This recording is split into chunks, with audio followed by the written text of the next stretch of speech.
I saw, oh, she left. Maybe she's trying to, here she is. Okay.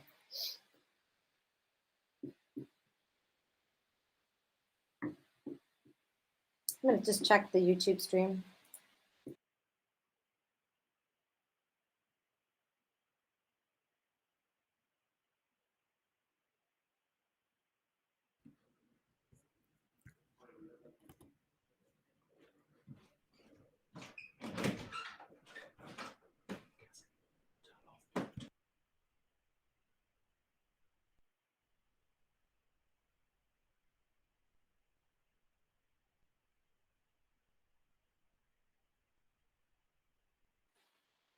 Okay, I'm all set anytime you want to start.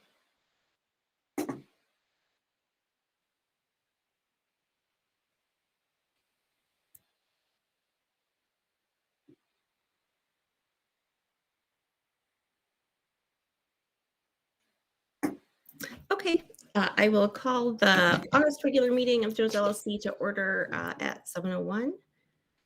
And Sarah. 6:01. Oh, sorry, 6:01. I'm an hour off. Roll call, Andrade, Here. Bowman, Here. Bugs, Present. Serna Prado. Is she not here yet? Cresswell. Here. Hilbrands, Here. Land, Here. Ma, here. Martinsek, Here. MacArthur, okay. Menjivar, Present. Powers, Here. Zen. Here. Okay, if anyone, do you know Cassie, is Violetta or Latrice coming today? I have not heard from either of them. Okay, maybe if anyone can text them. But we have quorum, so, but if you see them come in the meeting, please let me know. Before we do approval of agenda, Troy, I saw you sign up for participation. Do you want your item just to be an agenda item? So just for any LSC member, you can ask to have stuff put on the agenda. If you need to have a vote on it, then it should show up 48 hours before a regular meeting. But if it's just a discussion item, you can also put it on at any time up until the meeting starts. So that will work as well, Troy, if you want to just have your item as an agenda item. No, I don't mind doing it in the public participation, and I wasn't really sure where that would fall anyway. So Okay, that's fine. Okay, go ahead, Sarah. Okay, I make a motion to approve the agenda. Second. Roll call, Andrade, yes. Bowman, Yes. Bugs, Yes. Cresswell, Yes. Hilbrands, Yes. Land, Yes. Ma, yes. Martinsek, Yes. Raquel, Latrice isn't here, right? Menjivar, Yes. Powers, Yes. Zen. Yes. Okay, it's approved with 11 out of 11. I did not do any minutes, so next time we'll have double minutes.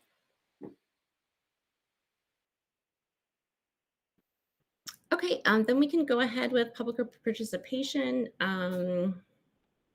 And our first speaker is Troy. Okay. I appreciate this opportunity to highlight some of the history of the Jones Building Usage Agreement Program. And I also wanted to bring to the forefront some recent activities that happened last week.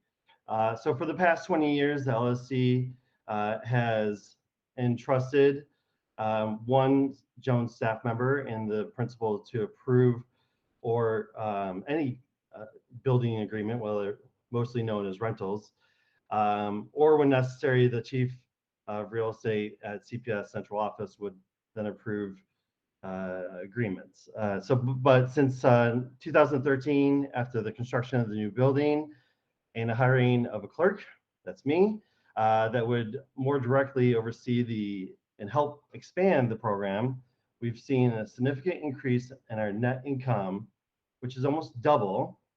The revenue stream continues to be an important part of the budget and helps support countless aspects of the school.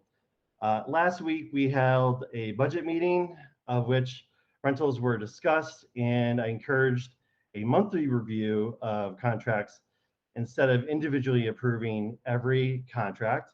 The following day, we received a FOIA request from central office for a reporter that requested review of the last 10 years of contracts. I don't see this as a coincidence, and I'm not sure why. It almost feels like the person that encouraged that story is trying to build a story against Jones. It also personally is it felt like a hit to my integrity in questioning how we do these rentals that have been basically approved for decades by the principal or central office. And I strongly feel that approving individual agreements isn't a path to better quality, but more means of control. And I encourage my fellow LSC members to, when we go to reviewing contracts, that we do it monthly and not individually based on each contract. I know some people will disagree, but it will impact our income that is so badly needed for the school. Thank you.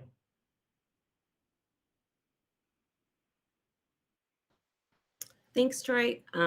We have just one more speaker.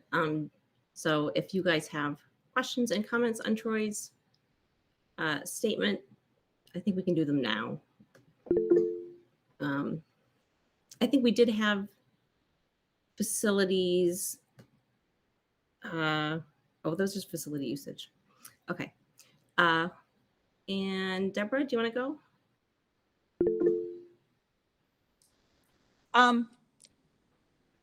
I am sorry that you feel like you're being put on the spot, Troy. I don't think that should happen. I think that in order to protect individuals in our school, we as an LSC should be reviewing the rental contracts at our regular meetings. And I think doing it once a month makes perfect sense. We shouldn't be asking people to approve things on an individual basis. This way there's awareness of what's going on and planning for what's going on. And then you don't put individuals in a situation that could be awkward. And I don't have any knowledge of the FOIA that has come through. But I think that given what you see in social media about some schools that raise a lot of money through building rentals and some schools who cannot raise a lot of money during building rentals, that reporters would look into that isn't so surprising. And I'm not sure that I can't imagine that you're being specifically targeted.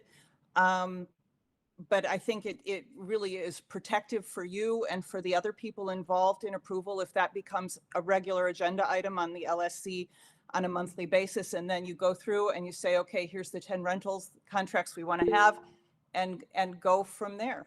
So that it was always my experience when I was on the LSC at Ogden that all of the facilities rentals came through the LSC before they went downtown.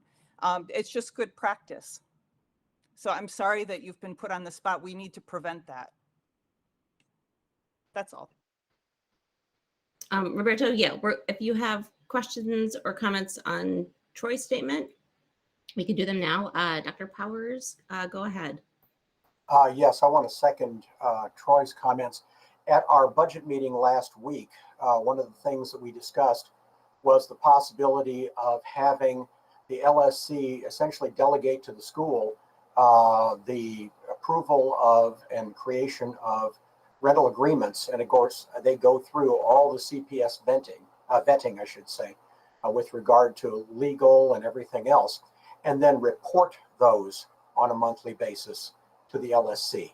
If we are trying to, even on a monthly basis, trying to have the LSC approve every rental agreement. Right now, the volume is very low, obviously, because CPS has not opened up rental agreements for, especially for inside buildings. That's not yet operational since COVID. But even if we did, some of these things are very quick turnaround events. And if, for example, tomorrow, someone were to contact us, wish to rent the building or rent a part of our facility, if it was indeed open at that time, for something next week or the week after, it would necessitate calling special meetings of the LSC almost on a continuing basis. I believe it was Sarah that recommended or suggested the idea of having a blanket approval for the year, and then we report back to the LSC each month of what has been added or what has been done, as opposed to individual approvals for each of the rentals. The volume is low now. It is very high once everything is in operation.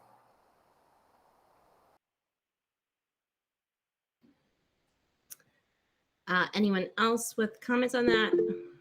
Roberto? Can you hear me? Yep. So I just had I think Dr. Powers just touched on this. I'm trying to understand how these rental agreements, I thought it was the school, it sounds like Councilmember Hilbrands reaches out to various organizations that are interested to rent space from Jones. It seems like there's a standard agreement that maybe CPS uses, that Jones uses, and then they reach, both parties sign on that agreement, and then it's just provided to the LSC to review and to understand how those funds, whatever revenues are generated from those rental agreements, how those funds are going to be used. And I think that's where the LSC should have some involvement, how those funds are going to be used to support the entire school, and to ensure that, and this is in no way to suggest anything negative, but to ensure that we're working with organizations that are reputable and that have consistently been a good community member to the city of Chicago. Again, I'm not suggesting anyone has not done that in the past, but I guess my focus would be understanding the revenue generated from the rental and how the school is using it, and being involved with how those funds are going to be allocated. And then it sounds like, and then my second question is, this FOIA, did it come directly to the school or to central office, and central office forwarded it on to the school? Because this is the first time I'm hearing that the school received the FOIA requests regarding the rental agreement. I can respond to that if you wish. Yeah, in terms of the FOIA agreement, those go directly to the CPS legal department and specifically to the FOIA office. There's a person or persons in charge of that. And then the school is contacted. And in this case, they directly contacted me. And then I shared the information with Troy and with Jeremy so we could begin pulling together what was being requested. On the other point with regard to Mr. Menjivar, what you were saying, most of the revenue that comes in through this goes into our general fund, goes into the rentals as a specific area. And then the LSC has voice over how that money is spent of anything over $2,500. So in other words, an individual rental isn't necessarily, the money's not necessarily earmarked for a specific purpose at that time. It is then money to be drawn upon to support various school activities. And again, if the cost is over $2,500, it comes to the LSC for approval. And then one follow-up question. These rental agreements are on an annual basis, right? These aren't 5-year rental agreements. So they have to be renewed every year?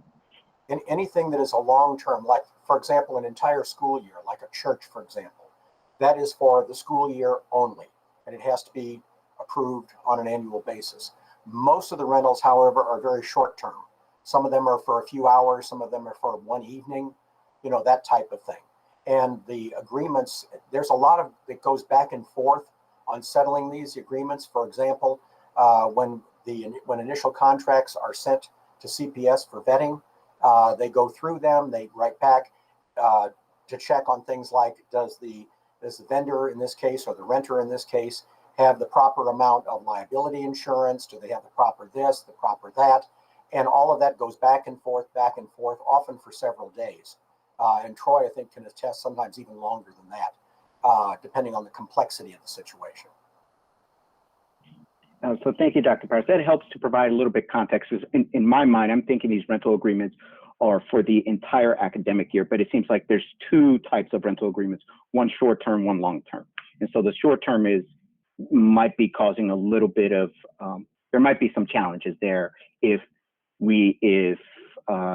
Troy and your team have to seek the LSC approval for those short-term agreements. Is that right?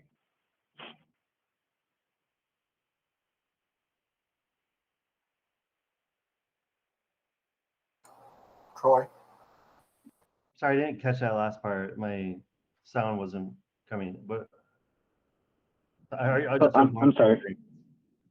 Yeah, so I think that the challenge, Troy, is the short-term agreements, right? Not the long-term agreements. So if an organization came to you and say, hey, we want to rent this facility for just this, just for Sunday, that seems to be the challenge, right?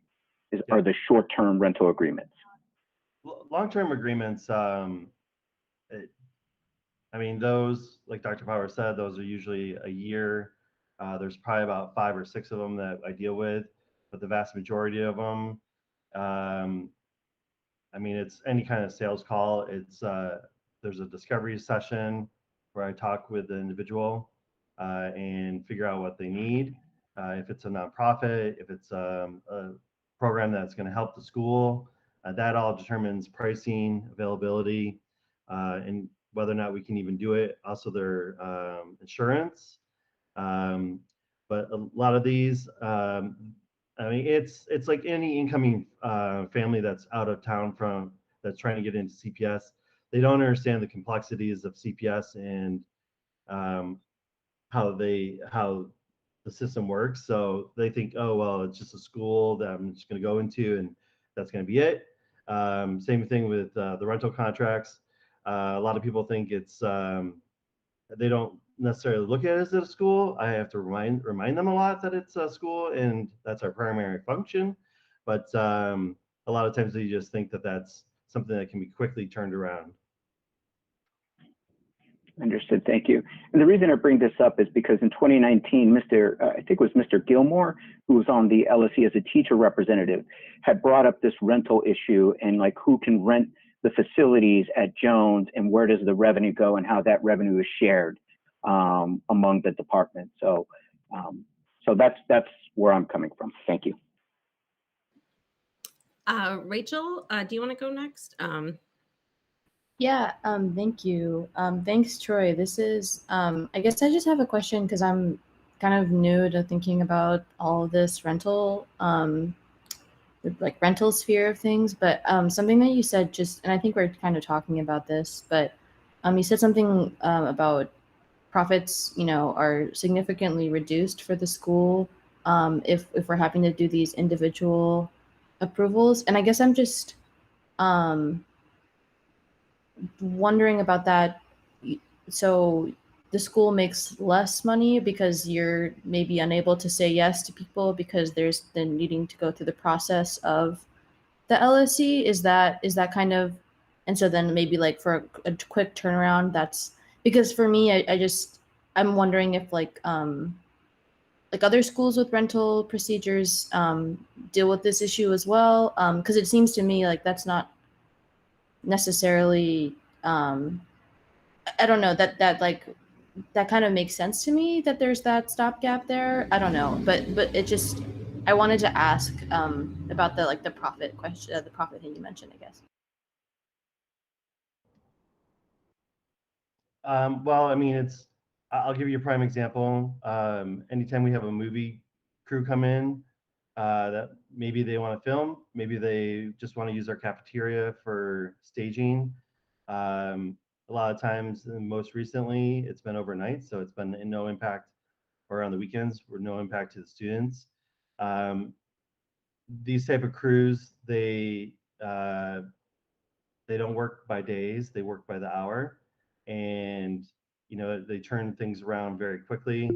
And that's where I fear that if I have to go through, I already have to go through multiple layers of approval from CPS with risk management, the real estate department, legal, and sometimes safety and security. Adding another layer to it, getting the approval for those kind of things, the quick turnarounds, they're not going to wait.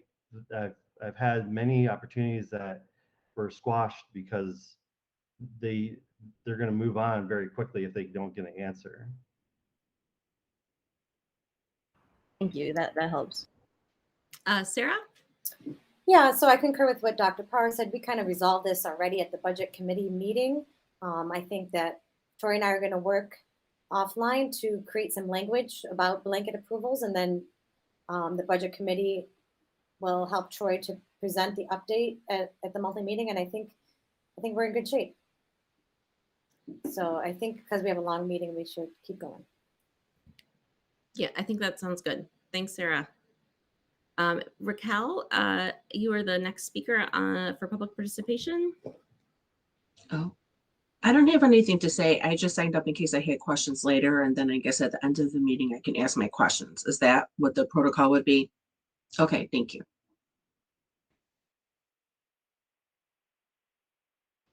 Yep, that'll work great. Okay, so next we'll go to reports. And I don't think we'll have tons of reports here. Dr. Powers, why don't you go and go ahead.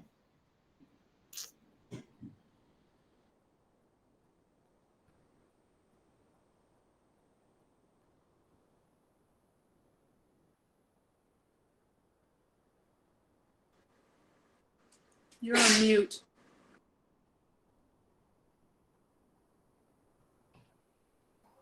I'm sorry, something was covered up there. The first portion there are cumulative reports from the last school year. Our average daily attendance, 91.45, a bit lower than normal, but again, this was the pandemic year. And our on-track rate, 96.9% for all grade levels at the end of last year. Also a little lower, our normal on-track rate is in the 98 to 99% range. So we're talking about relatively small numbers of students who are not on track. A little bit higher because of, again, because of the exigencies of the COVID and the closed school and everything else. Staffing is in process overwhelmingly. We have a number of positions that were open or were coming open. Those included as a result of resignations, retirement, new positions, and leaves as well. So I've listed there the people who are already in process. And I also indicated that we are looking at probably an additional leave and an additional resignation coming up. And that means we have to move quickly in terms of our staffing for this coming year. We do have a little flexibility. We have candidates that we have interviewed for similar positions that might very well be available to us. Also at our next meeting, hopefully all of our staffing arrangements will be completed. I'll be able to provide you with feedback on what each person who left, the reason they're leaving. Most of the resignations were due to people leaving the city, moving to the suburbs, taking jobs elsewhere, and moving, in most cases, closer to their families or taking care of small children. The whole school safety plan you're familiar with from our discussions previously, and we have had approval for the two positions that are funded through funds coming from that plan. We should have the funds in our accounts, a line in our current budget accounts coming up sometime this week. The deadline for that, they're going to have it into us by the 13th, which is Friday. So that's not good, Friday the 13th. Didn't think about that. We will then at that time be able to post the two positions, the one safety officer and the culture and climate coordinator position. We cannot post those until we actually have the positions created and position numbers for them. Moving forward together plan, this is the part of the overall CPS plan of restarting school in person and addressing a multitude of needs areas. As part of this plan, we identified 3 broad areas that we felt like should be part of the plan. The social emotional learning and healing centered supports for our students, targeted academic intervention and tutoring, and school counseling and post-secondary supports. This process, by the way, is still underway. We are waiting for additional feedback from CPS, but overall it has been approved. And then we are fleshing it out in terms of specific steps, specific timelines, and so forth. That's all going to be part of our plan, which we'll be able to share with faculty and staff and with the rest of the school community, hopefully by the first LSC meeting of the school year, i.e. in September. Our one-to-one computing update, we presently have over 1,660 Chromebooks. About 900 of those are already checked out to students in grades 10 through 12. We have 450 additional that are going to be ordered or are on order, and they will not be available for the first days of school, but we hope to have them shortly thereafter. We will continue to go ahead and issue Chromebooks to students in grades 10 through 12 at the start of the school year and distribute the new Chromebooks when they come in directly to the freshmen. Quick update on the North Auditorium project. That whole situation is completely on hold simply because we had too many things we had to do to get ready for the start of school. We will be developing plans and addressing the various multiple needs of the North Auditorium, including ADA accessibility and the role CPS would play in terms of capital improvements, not just coming from funds that we have available. And finally, we have the science lab renovations update. The science labs are being fully renovated basically from top to bottom, the 601 and 602 in the north building, and they will be completed by the time school starts. Teachers will have access to them the week of August 23rd. They turn the rooms over to us, and then they'll be working there in the second shift time period to finalize some things. There's furniture still on order that will not be received by the first day of school, but we have furniture that we can use in the short term for that purpose.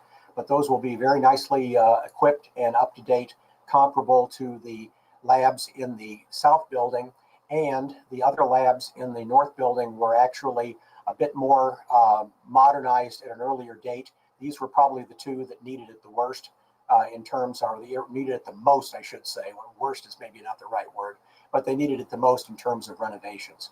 And that includes also the prep room in between, fume hoods, vents, and a number of other improvements along those lines. Then we have a series of upcoming events listed there for your interest. That concludes my report. Elaine? Good evening. Dr. Powers, I had a question, 2 questions. The first one was, can you provide like the on-track data broken out like for freshmen, sophomores, and juniors? I'm curious about how they fared. I know that this was a composite of all grade levels. I can certainly do that. I don't have that at hand right now, but I can break that out easily enough. The range is not great between 9, 10, 11, and 12, but I can certainly do that so you can see what kind of impact it was. Actually, it would be the just 10, 11, and 12 because, well, for all 4 grade levels from last year, yes, we can do that. We can put it together. Thank you. Yes, I'm that as a follow-up to the LSC. Yes, I'm curious about, how our freshmen were able to, how they did, given that they were probably, some of them never came to the building. The other question is, can you provide a date of when the students will receive their schedules for the fall? Next week. Students will be able to get schedules during, and Troy, correct me if I'm wrong on this, just our timeline with regard to registration, which is the 18th and 19th next week. Is that correct? From 8 o'clock until 3 o'clock on those 2 days. And students can also register online. It's just that is provided for in-person as well. Troy can maybe fill you in a little bit on that, but next week they will have their schedules. Thank you, Dr. Powell. Thank you. It's actually 9 to 3, and we're still waiting for the schedules just to be approved. At the latest, it should be the 20th, but we're hoping that it should be available on the 18th and 19th. But students can access it through their student portal. Thank you, Troy. Deborah? Sarah, can you scroll down to the upcoming events? Thank you. Dr. Powers, as I look at the upcoming events, I'm happy to see that there's a back to school night. And I remember at the Friends of Jones coffee that I heard you speak at, you mentioned that the parents would have an opportunity to walk through their kids' schedule. I'm starting to hear a lot of buzz from parents with a lot of questions that they have that would be really useful to have access to question answering from the administration before August 30th. Is it possible to have a YouTube type town hall or something like that so that people have a chance to submit their questions to you and to your staff and get them answered so that they have a little bit more sense of what's going to happen come August 30th? Certainly, that's a very good point. We do have a Jones Eagle update going out in the next day or so. We'll have another one then prior to school starting, and we're looking at having a Jones fireside meeting at some point, probably next week, or more likely the week of our teacher meetings. And we can do that, collect questions for an FAQ response from parents. So yes, we have that underway in terms of our planning.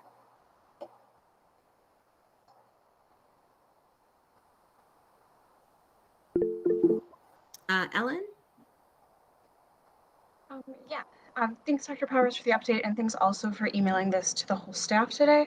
I think it was really helpful to get the communication. As a result of the email, I got an email from a colleague who was wondering what the process will be like for hiring the culture and climate coordinator once it opens. There's some interest from at least this one particular staff member in staff member participation in that. So I was wondering if you had an idea of what that would look like when it's possible. Certainly. As soon as we're able to post, we will, and again, Mr. Mitchell and I discussed this earlier today, we'll create a timeline and put together a team, an interview team for that particular position. We'll also share with everyone the CPS job description for that, and there is a specific CPS job description, but how that might be tweaked for Jones, because all of those are things that can be modified to some degree or another. And then we'll be looking toward posting, like I said, as soon as possible. Right now, the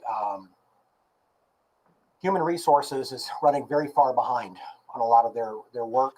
This is a very difficult time for them. So every time I'm trying to post a position, it takes, instead of overnight, it often takes days and several prompts. So we'll hope to get this posted by the end of the week. If it cannot be posted by CPS, we'll post it on our website first, and then get it through CPS by sometime next week, if at all possible. Okay, thank you. And Mr. Mitchell, thank you for your comment in the chat. So I can definitely have this staff member reach out. Would you also be okay with PPLC communicating to the whole staff? If you are interested, please contact the administrative team. Would that be a good next step? If it's not just this one person, because I just happened to get one email. Okay, thank you so much. And one thing I would like to add just quickly, speaking of the PPLC, we do have a meeting with the PPLC, the leadership team in the PPLC Thursday morning. I'll have an agenda out for them to bring them up to speed on some of these things in a little bit more detail. And we can also discuss the hiring of the culture and climate coordinator position.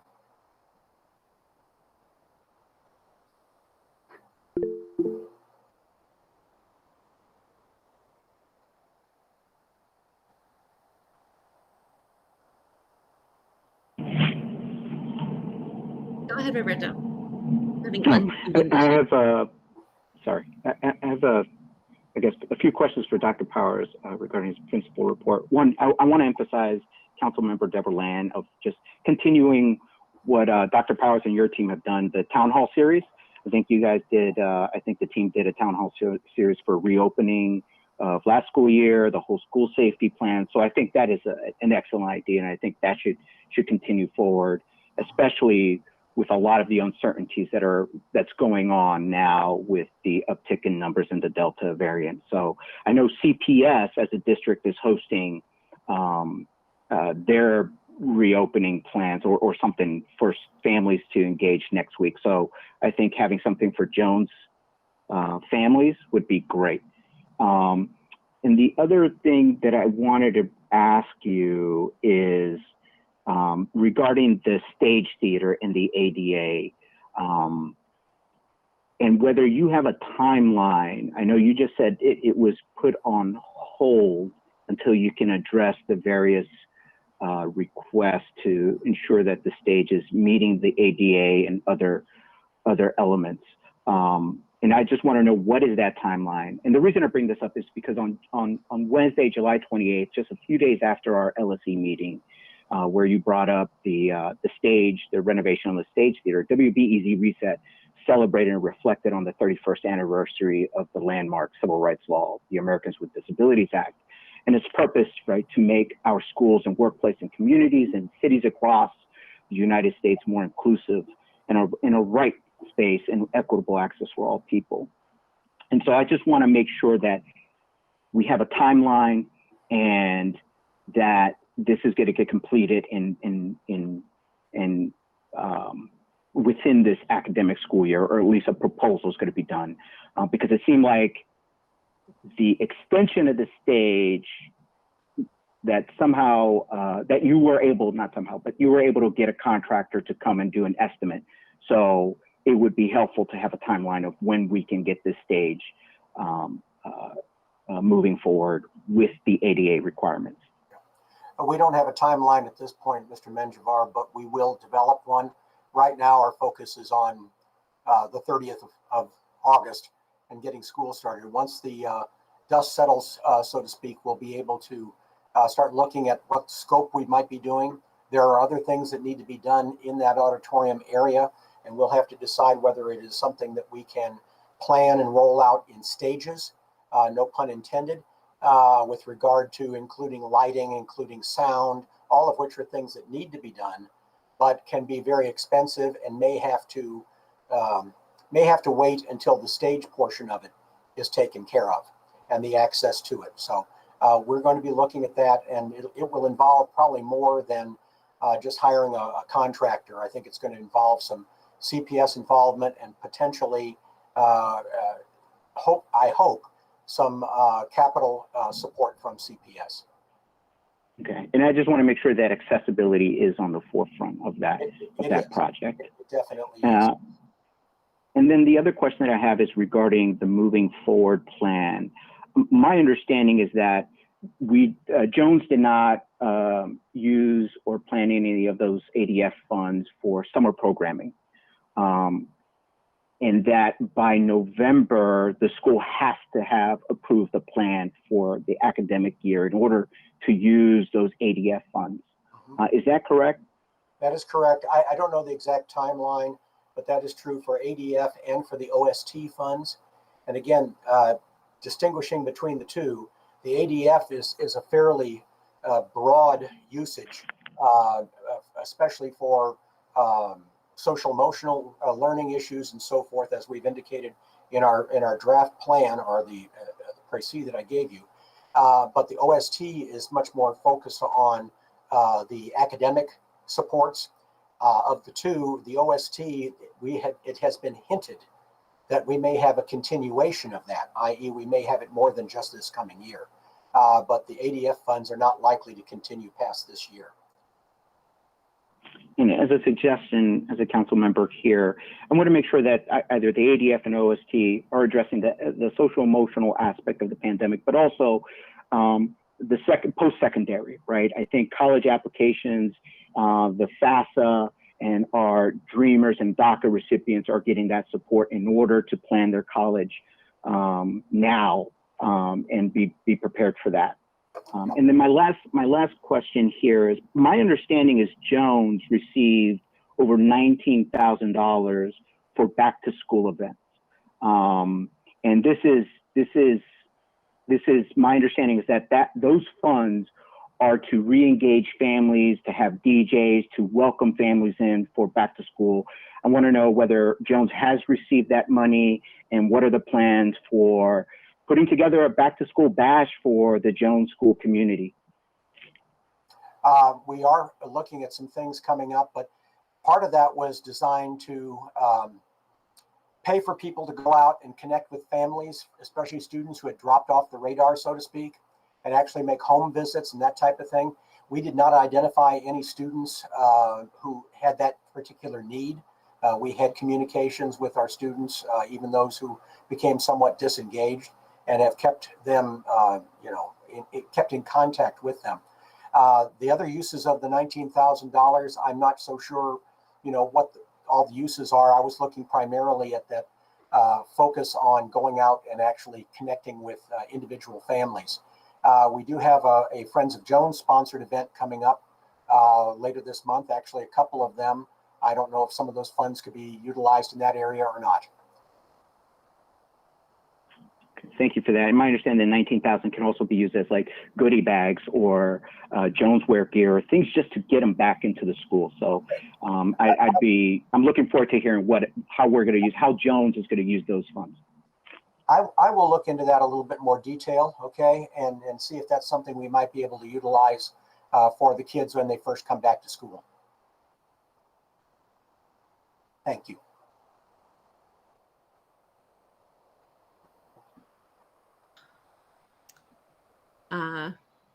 Okay, some of these items will come, some of these topics will come up again later in the meeting, but if we've covered them now, we will not recover them. But it looks like we don't have any more comments and questions immediately on the principal's report. Mr. Mitchell, do you have an equity initiative report this month? No full-fledged report. I can give you a quick update as it relates to Davis Squared.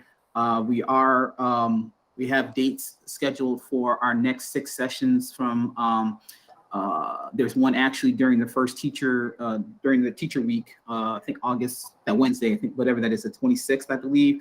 I don't have all of them committed to memory, but those dates are planned. And more importantly, we have a planning meeting this Friday. There's a call that we're on that will be specific to the audit that they'll be doing.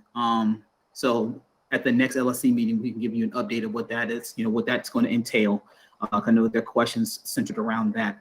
But that would be that'd be the extent of a report right now.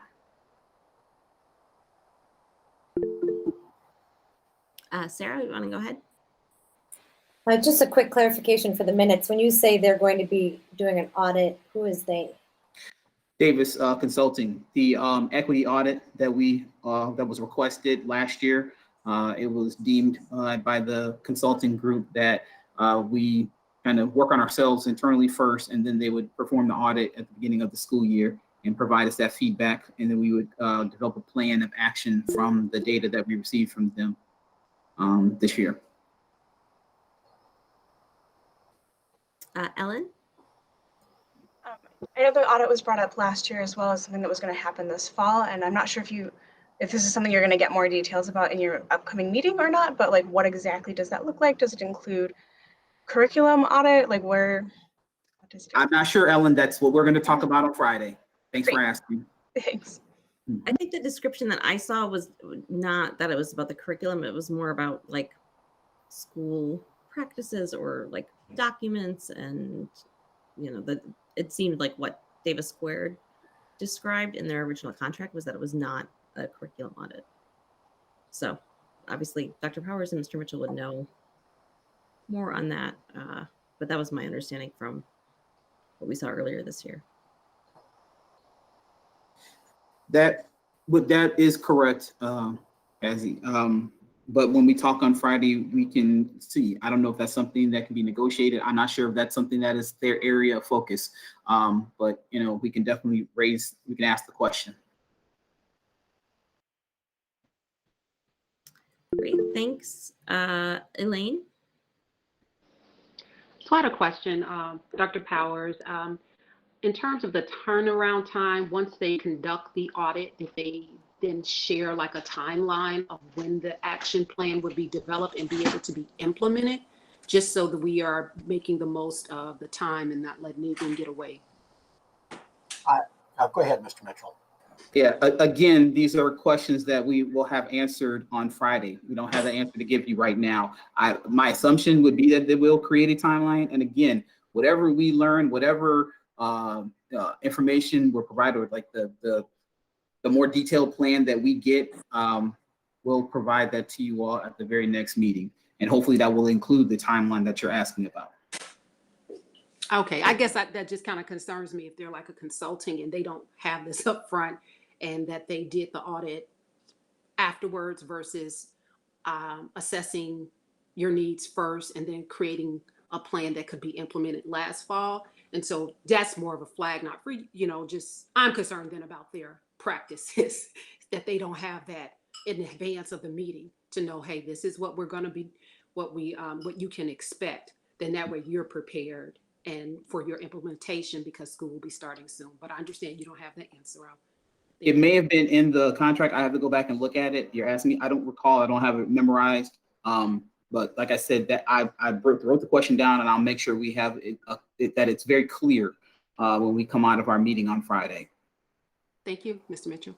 It was also my understanding that the Davis Consulting wanted to conduct the beginning of the programming that we were doing, as a staff, as a faculty and staff, and then halfway through, again, for next fall, concurrent with the second half of that, would begin the process of the audit. That was my understanding, and there was a purpose to that. It was so that, as Mr. Mitchell said, so there's some groundwork done prior to the audit actually being started, and then the audit building upon that groundwork, concurrent with the remainder of the sessions.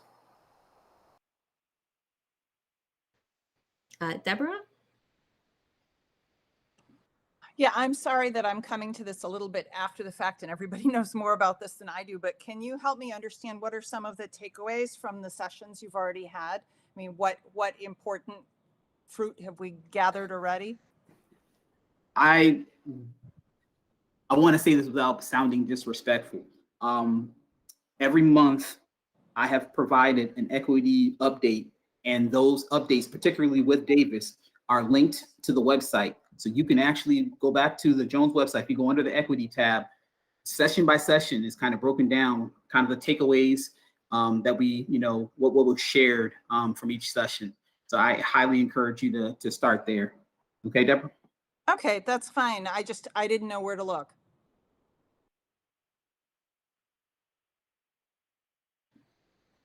Yeah, I mean, I think her question probably is a little more general than that, than just what the topics of those were, because I think something that especially the students asked in the spring was how teachers were starting to work that into their, classroom culture. And so I think that is probably it's sort of a larger question, like, do you feel like the school has made some progress because of these sessions, and what your takeaway as an administrator is, having had these like 6 staff sessions of PD, and whether general teachers have and staff have found them valuable, and if it's bringing up other conversations outside of those PDs, and if people are trying to actually incorporate some of this as they prepare for this school year.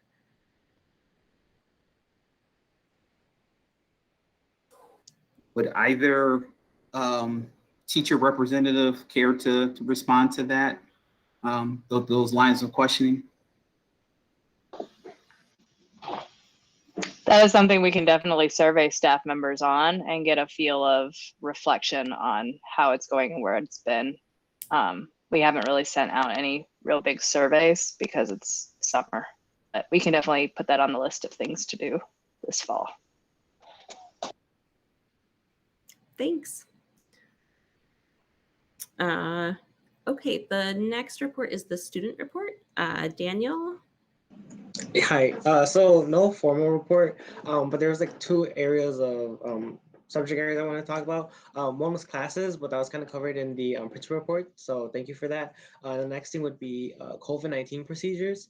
A lot of students are like in the unknown of how school is going to be with COVID-19. So like just some things I wanted to like highlight are like warning procedure. I think that would probably be the largest, just because I know during the regular school year, the lines already get long around the time when students are supposed to be in classes, right? And so tardies are a thing. So like, how long will it take for students to get inside the class, inside the school now, and go through those procedures, and what do those procedures look like to ensure that students are being like kept safe? Dismissal procedures, and also just like walking around the hallways. I've seen some videos already online of schools when they're like when students are let out to go into their next classroom, sorry, how like crowded the hallways can be. So like, what is Jones going to do to prevent that? And also like just prevent the mass like gatherings in like the lobby at the end of the day, because I know last year or in the years prior, that was a big thing. Also lunch procedures. I know last year, juniors and seniors have always been have always had off-campus lunch, but that was also extended to sophomores. So is that still going to remain a thing, or is that still going to be decided? And then I think that's about it. Oh, also a mask. Like how is Jones going to enforce the mask policy implemented by CPS? So I don't know if these things can be like providing like a document to students or a town hall. With town halls like we were talking about earlier. I just think these things need to be communicated to students, because a lot of students are just like hesitant and scared. Go ahead, Dr. Powers. Yeah, and Daniel, thank you very much. We're in the process of taking care of all that. We have in our first Eagle update coming out this week, gives the overview of the health and safety protocols and the check-in procedures. We are still fine-tuning check-in procedures to see if we can expedite having the students come through, since there are extra steps. It will be very important for the students to remember to, have checked in already in terms of their health screener and so forth before they arrive at school. We will have additional standing thermometers, the kind that the student just has to walk up to and either hold up their wrist or move their forehead toward it, and that should go very quickly. Then we have two now. We have two more that we should receive shortly. In fact, I think they were already delivered. We are looking at how we can maybe spread out the arrival process so we don't get too much crowding. We also are going to continue being open starting at 6 a.m. so that students will be able to, this is important for kids, especially who have to be dropped off, for example, because of a parent going to work or something. And we start receiving students at 6:15, 6:30 in the morning, and they usually sit in the lobby or go someplace else after 7 o'clock, sit in the hallways and so forth. We will monitor social distancing. The social distancing standard is 3 feet when possible. That is the CPS standard, and that was recommended from CDC in terms of the students. That means that we have to work out some details, what happens in classrooms, because quite frankly, most of our classes, the students do not sit in rows, as you know. They sit in clusters of students, usually of 3 or 4 or 5, and do a lot of collaborative learning in the classroom. So I'm waiting for some additional guidance there, and some additional guidance regarding lunch periods and the amount of capacity that we can use in our lunch rooms. And finally, with regard to the off-campus lunch privilege, drum roll please, the sophomores will still be included in being able to qualify for off-campus lunch. Now that is going to pose a little bit of a difficulty for our food service, simply because our sales will drop off. At the same time, it will help to alleviate some of the crowding and in the lunch rooms. We have 3 lunch periods, we have 2 large lunch rooms, so we should be in pretty good shape that way. It still will require approval, parent approval, student in good standing, fill out the forms, etc., etc. Mr. Mitchell, we talked a lot about that. Was there anything I overlooked just now? That'll all be communicated out starting this week, following up next week, following up further when we do our fireside chat the week of the 23rd. No, I think you covered everything at this point. Again, as you mentioned, we're waiting for a little more guidance, but it's definitely on the forefront of our minds to get it nailed down and then communicate it out.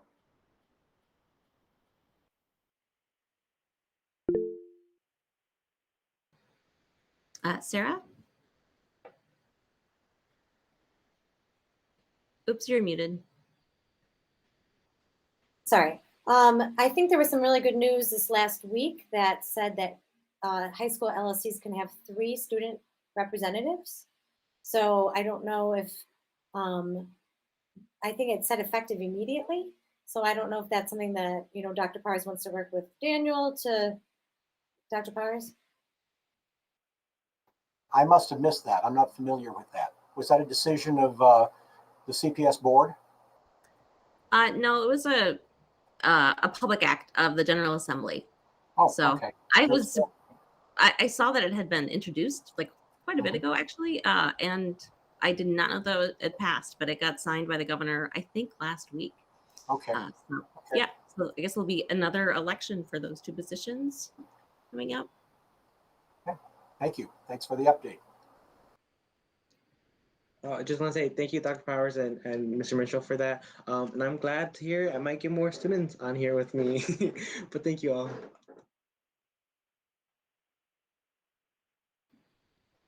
Great. The next report is PPLC. And Ellen, you're saying you don't have a report? Yeah, we don't have a report this month. It's been summer break. We haven't had the chance to meet with staff or with administration yet. Great. And the next report is the Friends of Jones report. And I sent the LSC 4 documents, and I think they're all linked to the agenda for people to read. And I think it is Michelle who's going to. Yep, absolutely. Absolutely. Go ahead, Michelle. Thank you. Thanks. So Jackie is on with me as well as Raquel. Raquel's here because she's going to be carrying this on month to month. So I'm kind of kicking it off, but she'll be your normal person that you will see on a monthly basis. And Jackie's here so that when we get to the fundraising questions, she's the chair of the 5K. So in case you guys had questions about the 5K, so she's on.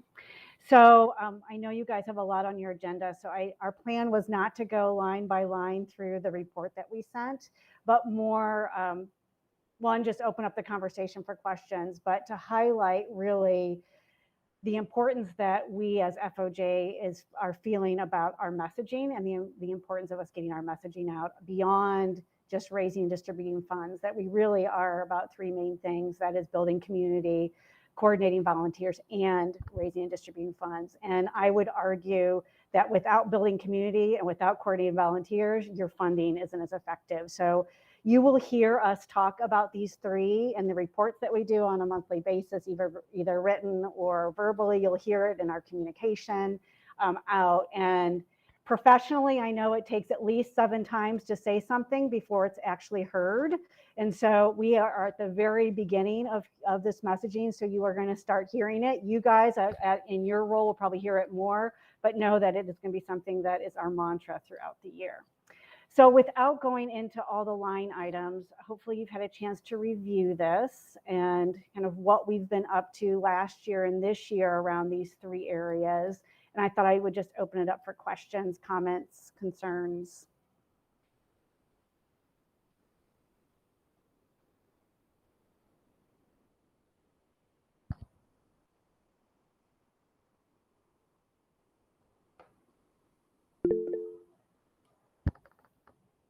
Sarah?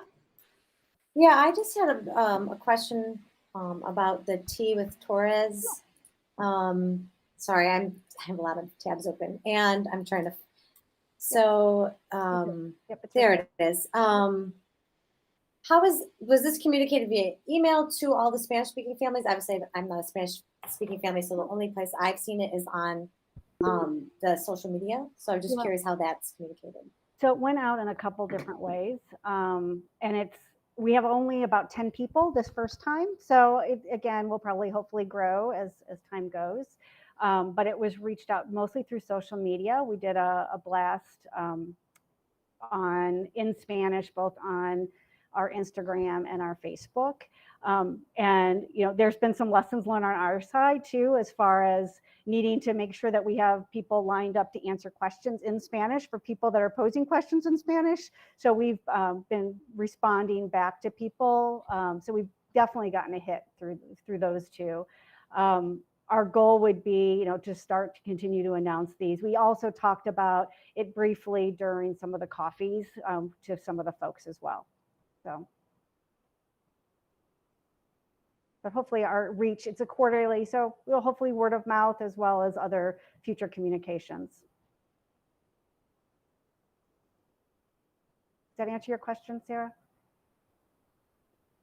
And I've been practicing my very limited Spanish. I told Ms. Torres that the only thing that I can remember from Spanish class was, do you have gum in your mouth? And my response was, yes, I have gum in my mouth. And I was told to throw it in the garbage can. And I've never been able to use that. I don't think I'll be able to use it this time, but I've been practicing a little bit. And then, but we're on deck. We've gotten all our material about FOJ translated into Spanish. And obviously we'll be translating, Ms. Torres will be translating as needed. And then I have some translation tools as well.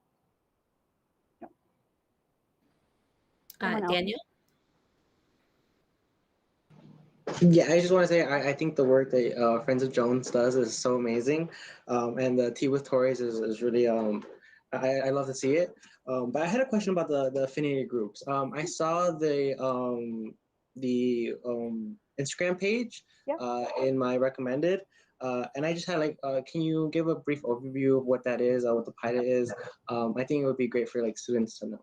Absolutely. So we haven't started really communicating this broadly yet, so that's probably why you haven't heard. So the plan is that once you guys are back at school, that it'll get communicated out. And the goal really is not to create a new organization, it's to just make it more of a community builder. So reaching out to existing groups that are part of the students. So the one, we actually didn't predict that we would start until after the school year, but the Black Coalition came forward and asked to do it prior to the school year. So that's why the MOCA social is going at the end of August. But really it's a chance for the student-led to be able to work with parents, teachers, et cetera, to come up with things, again, just social. And it's not meant to be, it's meant to be for people that self-identify for that group. So whatever that group being. And the ones that we are trying this year, and like anything, it's a pilot. So we're going to learn things that work and that won't, and we'll get feedback and we'll adjust. And so we're hoping that that's what this year is going to be. And everyone will go on the ride with us and help us learn. But it's the Black, Asian American, Latinx, LGBTQ+, and then the neuro learners. So those were the ones that surfaced as people being interested.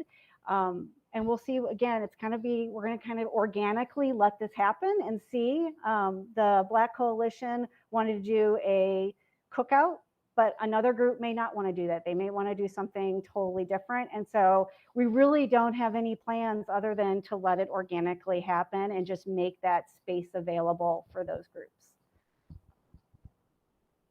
Okay, thank you so much. I'm so happy. I can't wait for this. Good. Well, we hope you come along and help us. So anything else that came up? Michelle, do you want questions on the grant process right now as well? Sure, we can talk about that, and then we can talk about the fundraising. Yeah, sure, we can do that. And then for the LSC, I think the Friends of Jones fundraisers are the only ones that are on the agenda for tonight, so we can do that item in the same discussion while we have Michelle here. So do people have questions on that? It's microscopic, so you can't see it. Is that what you're saying, Sarah? I'm saying if I try to share on this screen, I think it's better. I'll put the link in the chat, and then people can look at it themselves. And also put it in the YouTube chat. Okay, so perfect. Okay. I am, I'm a visual learner for those that, actually, I'm actually kinesthetic, but I'm also visual. And so you'll see that most things that come from Friends we'll try to hit all the learning kind of modes. And so flow charts, if that's not your thing, we can write it in list form as well, but hopefully the flow chart will make sense. So I have one question to start off with. Under distributing funds. So yeah, it seems like the bulk of funds right now are distributed through grants. So do you guys have plans to do like monetary donations like you've done in the past, where kind of like, you know, I think it was like the Bridge the Gap Fund or whatever during previous budget crises. And, you know, just maybe speaking to that, whether everything will be distributed as these grants going forward, or whether you also have plans to, if need be, raise money to be spent as, or Yeah. to be given as a Yeah. donation. Yeah. So a couple of thoughts on that. So one thing that we are doing is we're looking at how our budget looks and our budget process. So we're actually looking at our reporting in a slightly different way. So we are going to have some expenses that are true expenses that are annual, that we know that we will approve through the budget process, that aren't, so the money will get spent on those things like the teacher appreciation luncheon, there's things like that that we will have that we know get paid out that won't go through a grant process, but they are an ongoing, again, back to community building. And so it's any of those things, as long as it aligns to one of our three main buckets, then we will vote on it at the beginning during our budgeting process. We also are talking about doing the conversation, moving our budgeting conversations. So right now, our budgets are approved officially in October, earliest September, but typically October. We are going to try this year through this process of having a bridge budget voted on before we go to the summer, so that we can vote on some of the things that happen over the summer versus having to hold emergency meetings, again, from a transparency, so people know that we're voting on it and that we voted on it, and that's what we're carrying over. So that will happen a little bit different. As far as bridge, in doing that, part of our analysis is how much of a reserve do we really need to have to go and to carry us over till we start raising funds again in the fall. And so with that, in theory, we could have more dollars than at the end of a year that we would have, that we could determine what we would do with. And so I think at that point, if for any reason, I don't see right now that happening, because donations are not as big as they've been because of the epidemic. But if at the end of the year, if there's a big gap between what our reserve needs to be and where we're at, I think those would be a time that we may need to look at how to use those funds. And so that would be something the board could look at. And then also too, through the budgeting process, LSC at any time with the administration, if there is a need for a bridge gap or that's identified, those requests could come through as a grant request basically for that, and then we could approve those. So there's grants that can come through students, but there's also requests that come through Dr. Powers and the leadership team, as well as teachers all the time. So I would say that would be a way to do that. If you guys see a need, then I would bring it forward. But we don't, likewise, if at the end of the year, we're like, we have $50,000, we are over, is there a need? We could come forward, but I do not see that happening in the near future based on where we're at right now and watching the trends from last year. Maybe I'll be surprised and we'll have this, outstanding year, but I think we're running pretty close right now to what our reserves are and what our needs are. And we're running a pretty tight budget right now. Thanks. Yeah. I will ask my second question because no one's in the queue. So I think on the flow chart, it says basically if a grant is turned down, then it's sort of the end of the process. I think for the LSC, it would be helpful to know, especially if it's we can't fund that, or maybe, for us to know what we can't fund, and also to know what people are asking for. Yeah. So actually, I think would be super helpful. Yeah. So if I'm looking at the flow chart right now, I know I've got to zoom in a lot. I got to zoom in here. So if there actually is a step that if it's declined, the reason why it's declined would be shared. The only time that typically things are declined is less,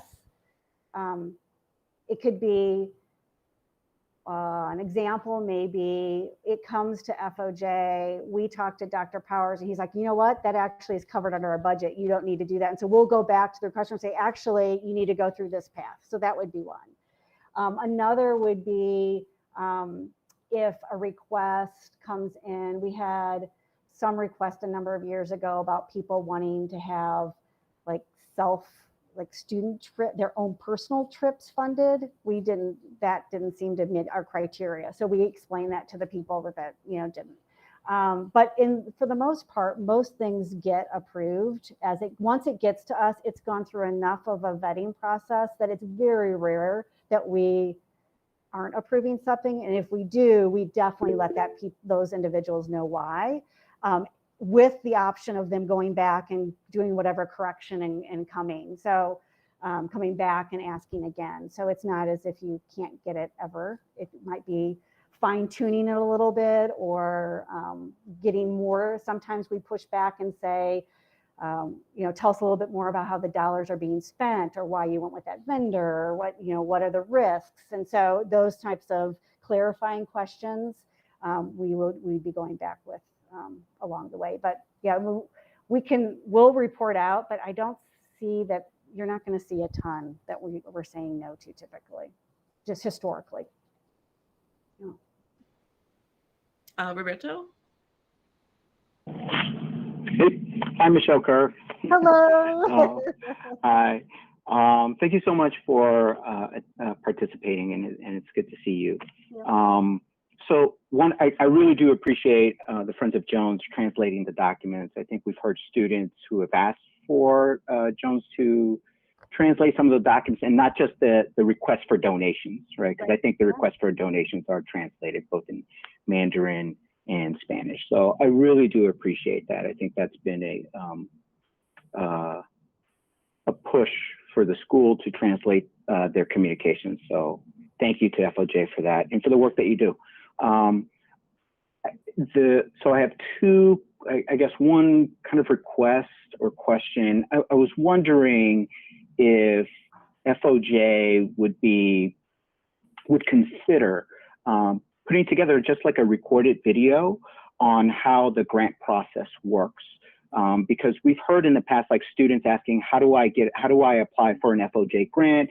And I think we've heard from the PPLC also asking, how do we apply for an FOJ grant, and that there's a form. So, but I'm wondering if FOJ would consider at least putting together a YouTube video that people can just go back and then they can watch that and they can walk, you and your team could walk through that grant process and how folks can apply and the approval process. I love that idea. I love that idea. I think we can, would you see that we would need to do it in multiple languages, or do you think English would be okay? Yeah, that's a great question. What would you say? Yeah, so I think initially with subtitles, and then if there is someone who can translate it in Spanish or in Mandarin, that would be great too. But I think students have asked, like, what is the process? Or organizations or clubs, what is the process? And teachers have asked, what is the process? So just as something for FOJ to consider. The other thing I wanted to bring up was, so there was something in your report, and I have it here. So I'm going to drop this in the chat. So this line where it seems like FOJ assumes that the status of the grants that the LSC has reviewed is being shared back to the LSC through the school administration. Yeah. That isn't necessarily true. And I think Dr. Powers, when we have brought up FOJ grants, he has said that that's not for me to be involved in, or the LSC should go ahead and ask FOJ. But based on this language, it seems that those grants that are being requested should be shared with the LSC. And I think in the past, the FOJ has presented like the grants that have been requested and approved. And I don't know if that's been consistent. But I know Dr. Powers has said if we have some sort of issue or we want to raise something with FOJ, we should go directly to FOJ. Mm-hmm.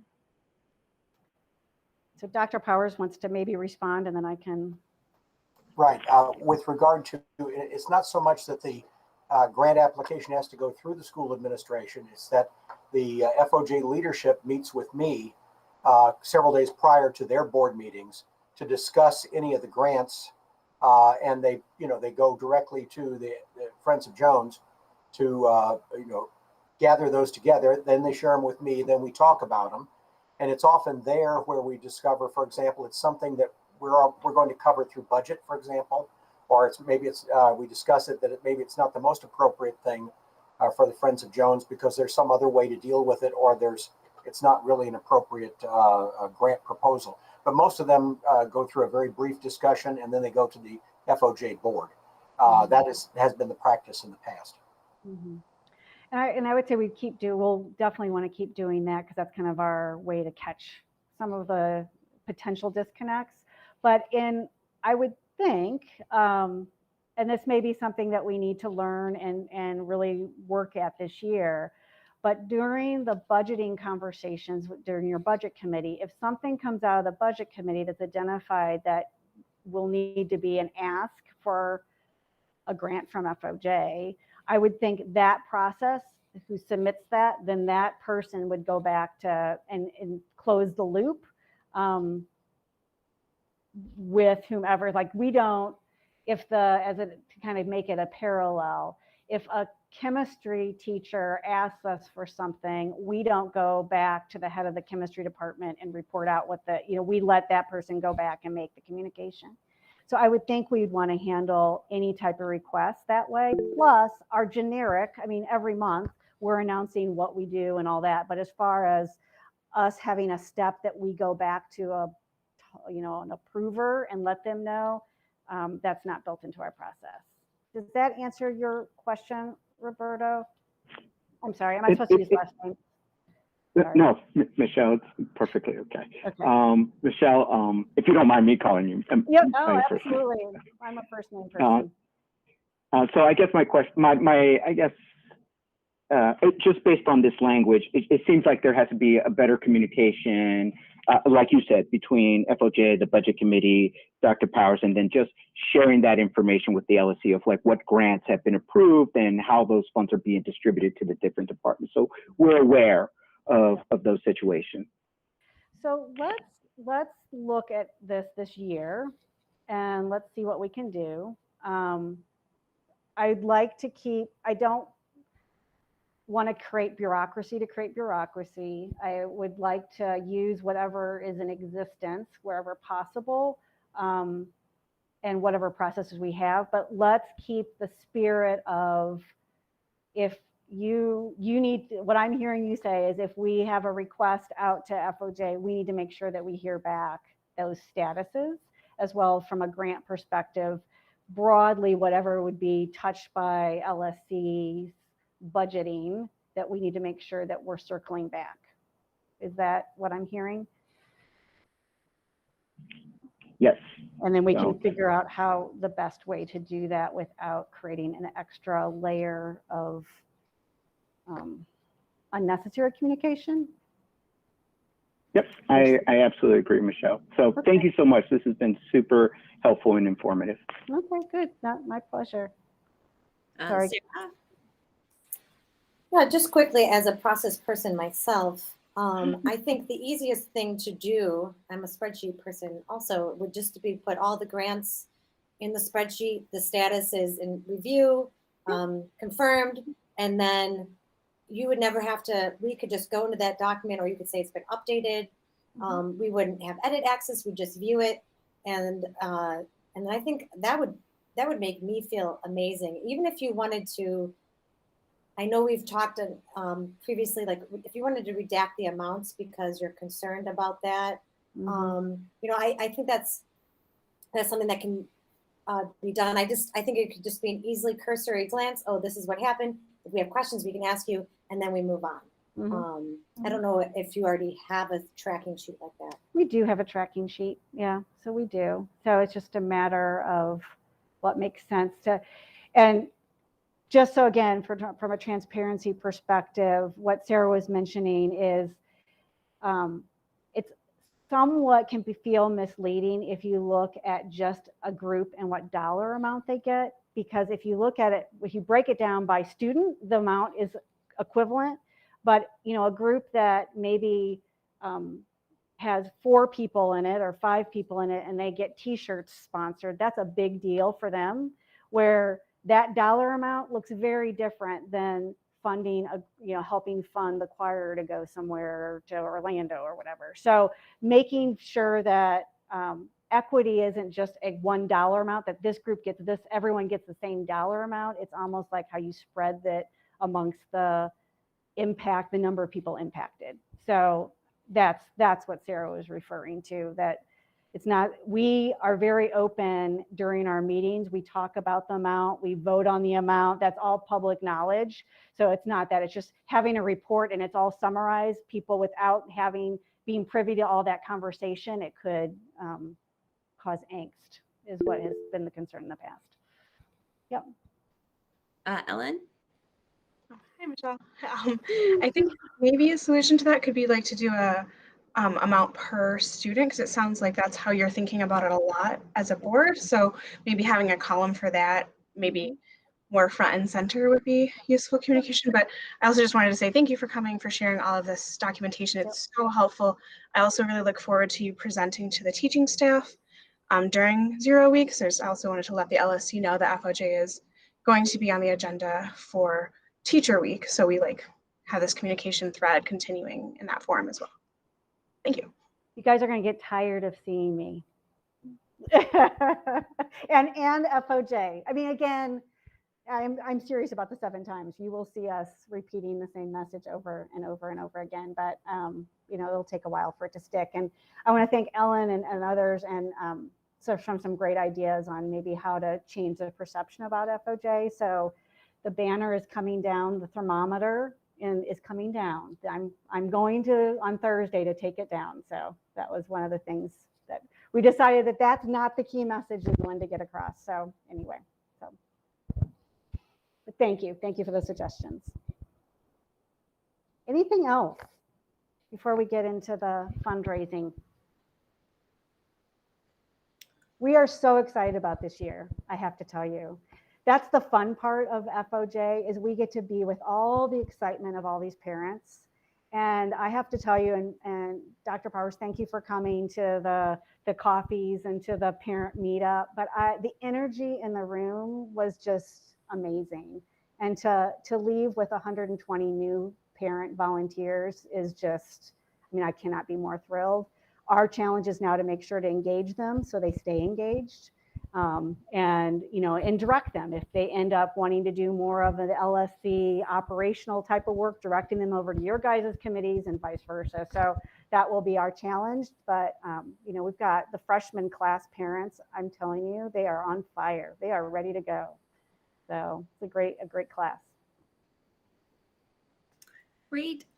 So for the agenda items, basically there's 2 documents. One is just the sort of the simple approval form for the 5K Eagle Run.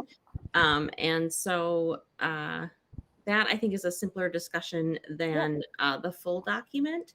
So I think we can do that one first. It makes sense. Perfect. So we're submitting for approval a category 3, if I'm learning the categories, but category 3 fundraiser, the Jones 5K Eagle Run. Historically, it's really going to be the same as it has been historically. Last year it was virtual, but this year it's going in person again, depending on, unless there's some changes that come around. The reason why we need approval is that this event does involve students. So students are able to attend, and the money actually gets distributed right away through the process of signing up. You designate which club, et cetera, that you want it to go to. And so therefore it doesn't get into our general fund unless they earmark it for that. It doesn't go into our general fund. And so this does fall under those 2 kind of classifications. So we need approval for this. It's going to be right now. It's scheduled for October 24th, which is a Sunday in Washington Park. We typically bring in sponsors to help underwrite the cost. One of the reasons that this is a little bit more delayed getting to you is we've been in the process trying to figure all this out. And it looks like sponsors that we've had in the past aren't wanting to give dollars. They're wanting to do in-kind donations. So we don't know how much underwriting we really get. So this year, instead of showing a 0 for the anticipated expenses, we're showing a $3,000, assuming that we aren't able to get, but Jackie is busy working to try to get some of that covered. So hopefully we will see a higher profit. It is right now planned to be in person. And Jackie, I know you're on the line. Is there anything that I've missed that you want to make sure to highlight?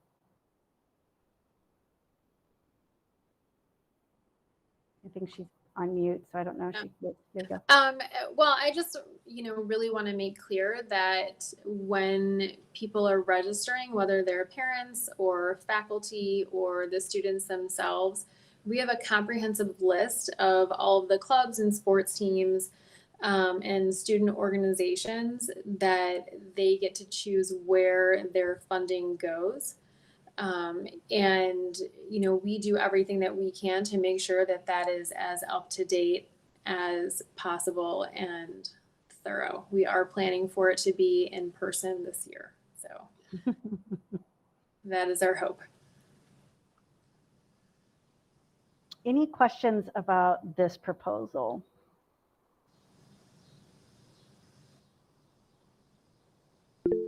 Will we be seeing you there, Roberto? Go ahead, Roberto. I'm expecting great things based on how fast Kat is. So. Well, that we play two different sports. So. I do have I will be participating. So thank you so much for putting this together. I know the 5K is a big undertaking. This is just a general a reflection and something that I would like to see Dr. Powers and his team in FOJ. I know the one year that we participated in the 5K, the girls cross country team was relegated to the sidelines cheerleading, while the boys, some of the boys were able to be pacer groups. And so I want to make sure that the girls are included in participating as pacer groups for the Jones 5K. So if I can respond to that, that is largely, so I have a student on the boys cross country team and the student on the girls cross country team. And so I know exactly what you're talking about. I can assure you that the boys are terrible pacers. So they're not, they're fabulous to run with. So anyways, that was not something that was not a role that was decided by the people that were chairing the 5K. I think, and I can certainly make sure, so we have, as I'm sure you know, we have a new girls cross country coach who my daughter is very excited about, and I know Coach Edelman is very excited about having her on board as well. And so I anticipate that there will be a lot more collaboration between the boys and the girls teams. As I'm sure you know, Coach Wickham was not employed by CPS, and I don't think the new coach is either, but she seems to have she's bringing a lot of different energy to the team. And so obviously the girls should be doing what they, want to be doing. I assume they will be as terrible of pacers as the boys. So.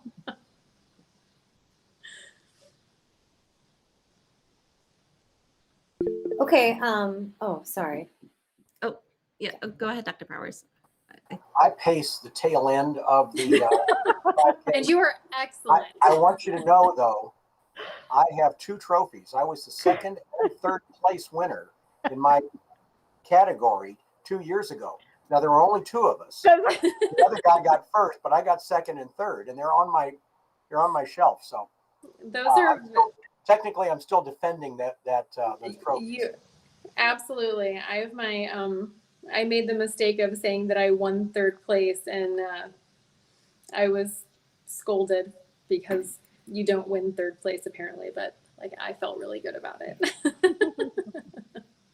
Okay, I'm gonna make a motion to approve the Jones 5K Eagle Run Annual Walk and Fundraiser. Second? I second. Oh, everyone seconded. Do a roll call. Andrade, Yes. Bowman, Yes. Bugs, Yes. Cresswell, Yes. Hilbrands, Yay. Land, Yes. Ma, yay, Martinsek, Yes. MacArthur. Oh, sorry, Menjivar, Yes. Powers, Yes. Zen.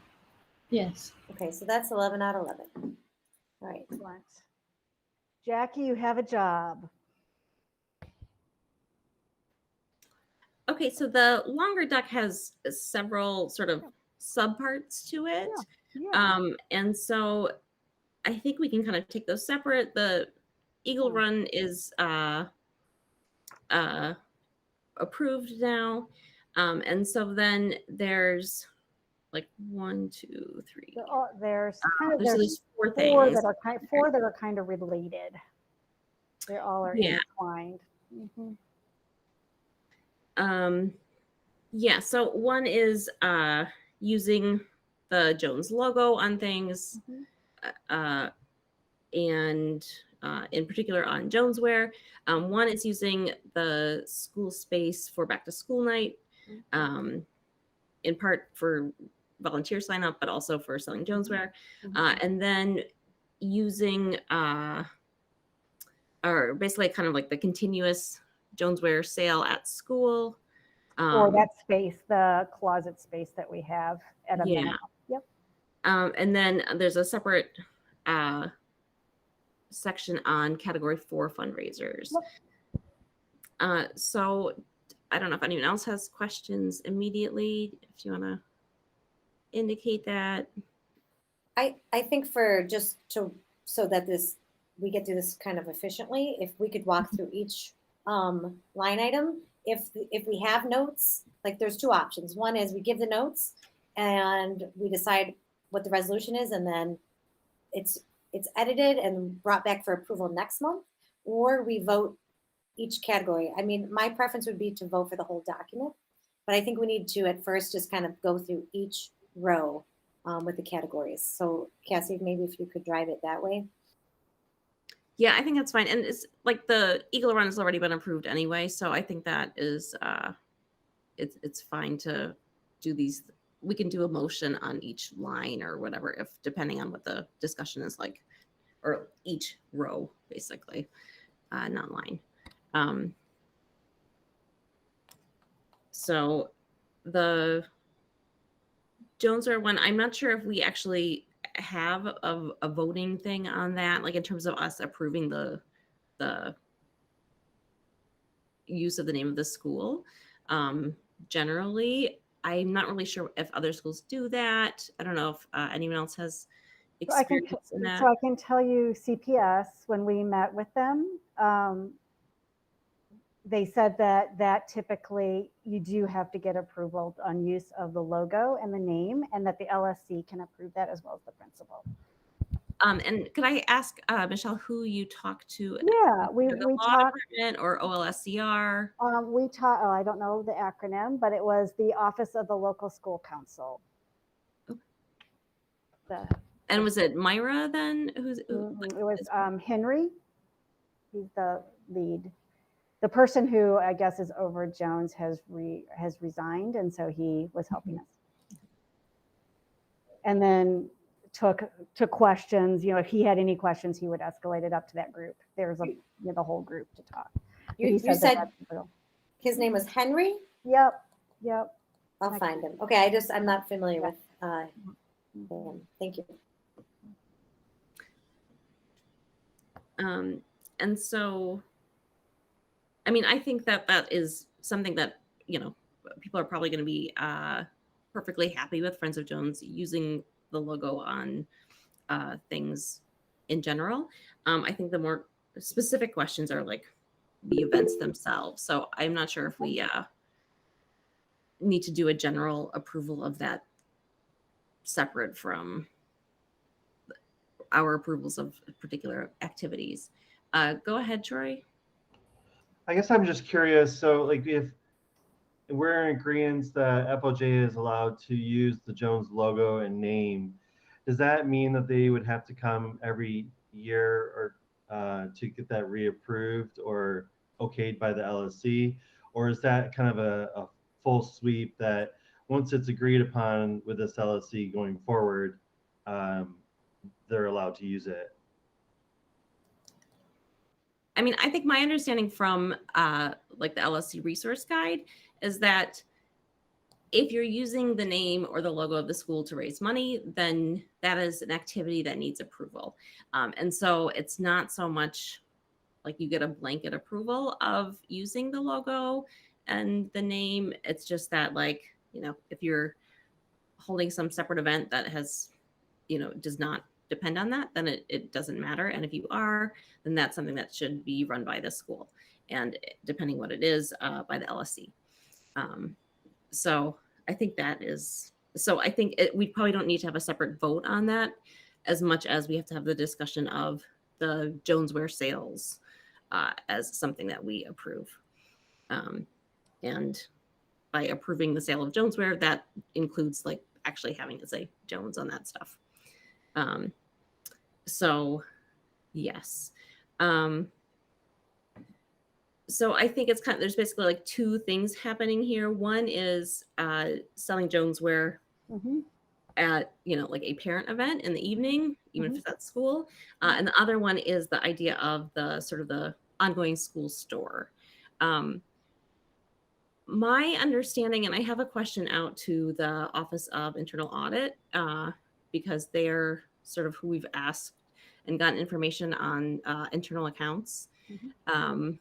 Especially, and they, like, that manual makes it sound that if you have a continuous sale, that is something that the school has to manage. So and unfortunately, the Office of LSC Relations is not totally infallible on some of this stuff, and I think it's a combination of the internal audits and the school support, like business kind of support services office, might give different comments.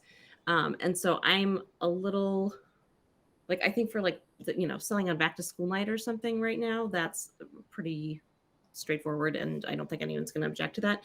I think actually how to administer the Jonesware thing. I mean, they say that third parties can like essentially assist, and it's very vague. And so, you know, to have you guys keep track of the inventory and also, you know, run the actual sales, that is very helpful for this school. And it's very helpful. And, you know, I think people were sad not to get a hold of Jonesware this past year because of the pandemic. So making that easier, I think, is helpful. But it's not entirely clear to me what the procedures are, because I think the description here does not quite mesh with the description elsewhere of what you should be doing for continuous sales. So I think we should get some clarification on that before we fully commit to. I think that's fine.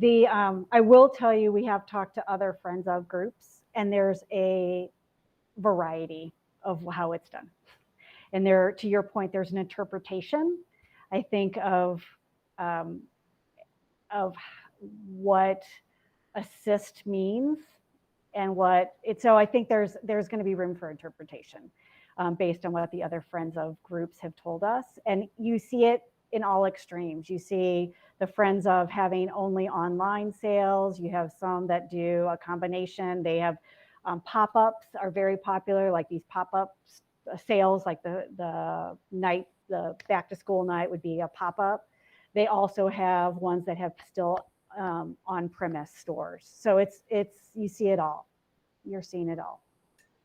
Yeah, so I mean, it could be a solution like just saying like, okay, every third Thursday or something is going to be Jonesware sale day, and then that's Friends of Jones administering it, but it's not quite the same as a continuous store that someone can go to whenever, and that solves the sort of the technicalities, but still makes it pretty accessible for the students, and it's, you know, solved by parent volunteers running it. I think would probably be the best.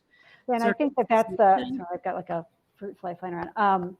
I think that the thing that when we as a board talked about this is our one concern that we have is we want to make sure that, again, from a accessibility, from an equality, equity, that not all students have access to personal computers to be able to order online. Not all students have access to debit cards or credit cards to be able to do that. And so we would like to somehow offer an opportunity that kids could come and pay with cash or whatever and allow that to occur. We're concerned that if we go completely to the credit world and to the online world, that some of the students will not then have access to it, or at least have the ease of having access. So that was one of our a debate that we had about this as we started talking. Yeah, so maybe just a regularly scheduled, Jonesware sales or something, and more frequently at the beginning of the year when kids really want stuff, And at the end of the year, at the end of the year when the freshmen find out where they're coming, the incoming freshmen. There's definitely times that we could do, again, more of that pop-up type of feel. But the question is do we still can we, if we don't do, and we can talk about this take this offline and you can tell me the best way to do that is, if we can do these sales periodically, even at the school, can we still have the use of the space to do fulfillment if we do online orders and stuff? Because otherwise, if we have to pull all that merchandise out, we're going to lose our profit.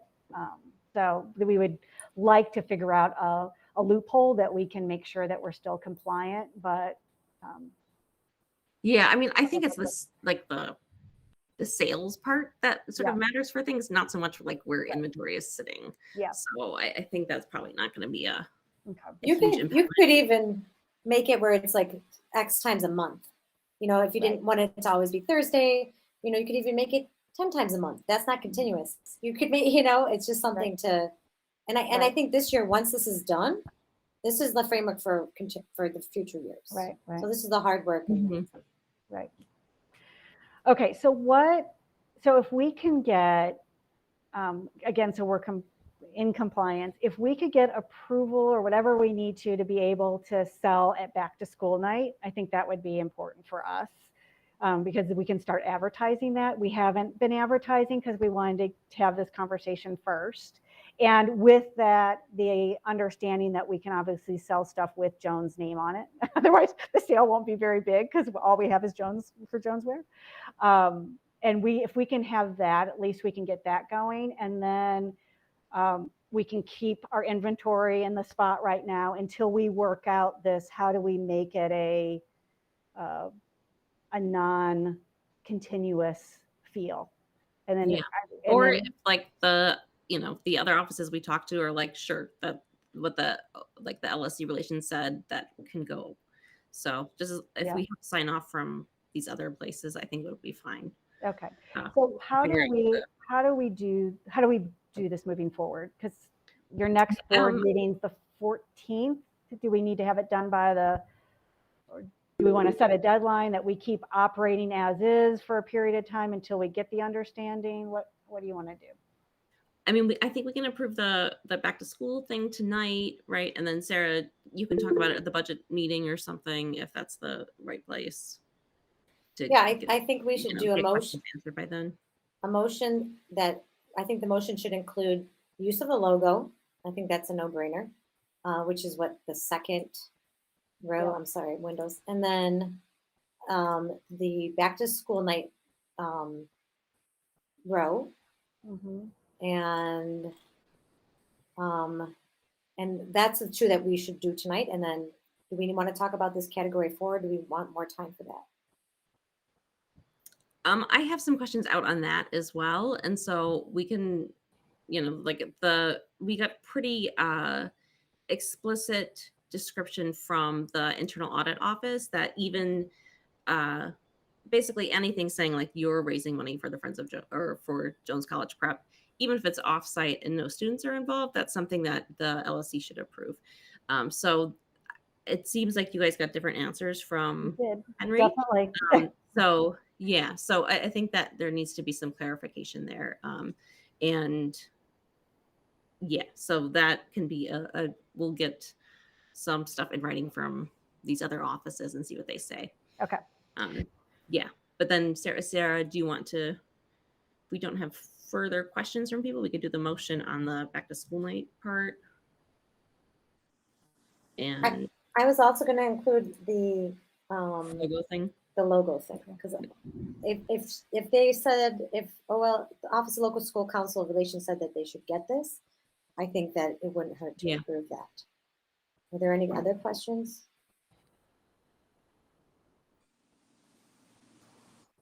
Okay. Sorry.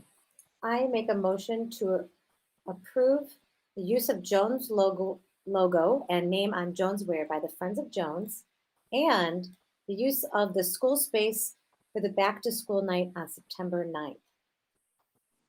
I second. Okay, Ms. Buggs, second. Roll call, Andrade, Yes. Bowman, Yes.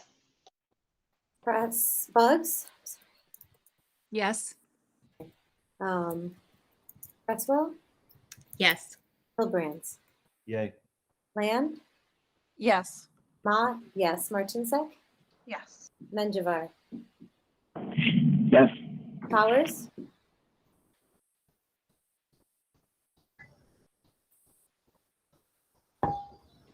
He looks like he's frozen. I heard a thunk and I got nervous. Zen, Yes. all right. Excellent.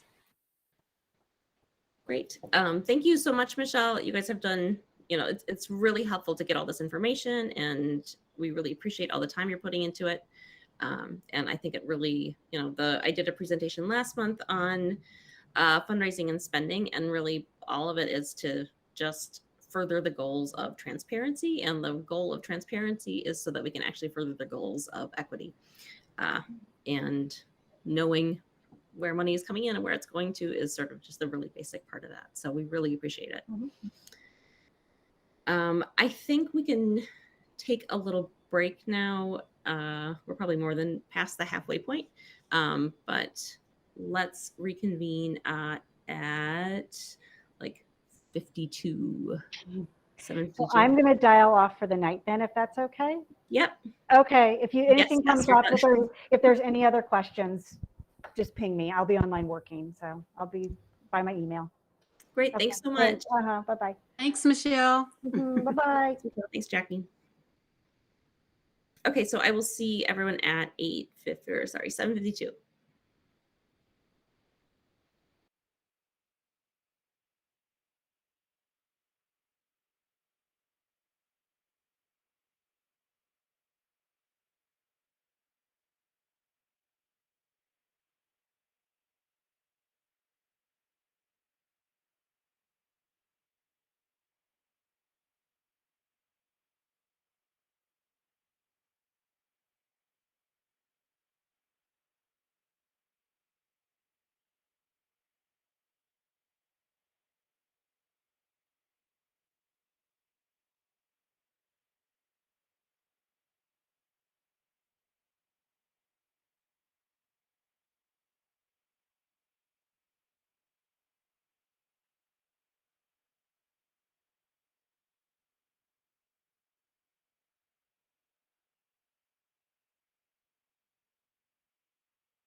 Hi all. Okay, I think we can unrecess. I know it's storming where I am too.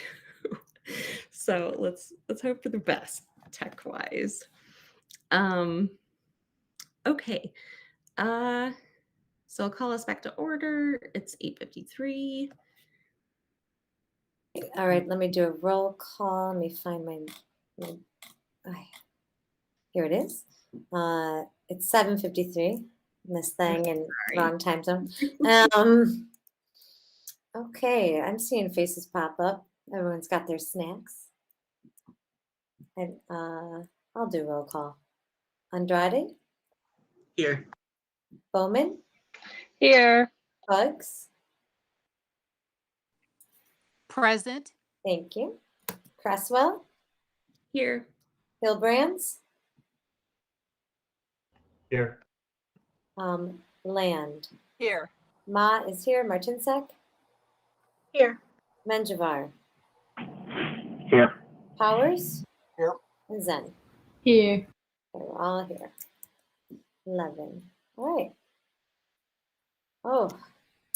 Woohoo. So Sarah, you are up next with the budget committee report. Okay, let me share this. It's a brief share. We had a great meeting. See, all meetings are great. Hold on, I got it. Is it working? Oh yeah, here it comes. Present. Okay.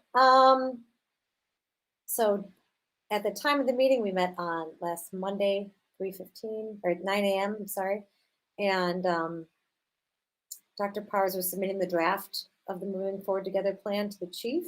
The due date was the 16th. I think he already submitted the draft. Is that correct, Dr. Powers?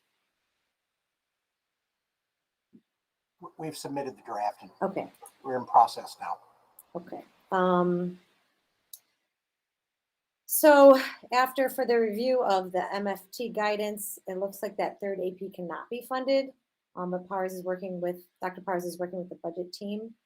We didn't have any OST funding updates. That's going to be part of the larger plan that Dr. Powers will present to the whole LSC at a later date.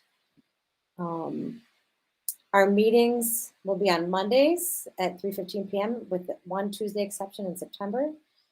Troy and I are going to work together to bring the general language to the LSC for approvals of rental contracts for September.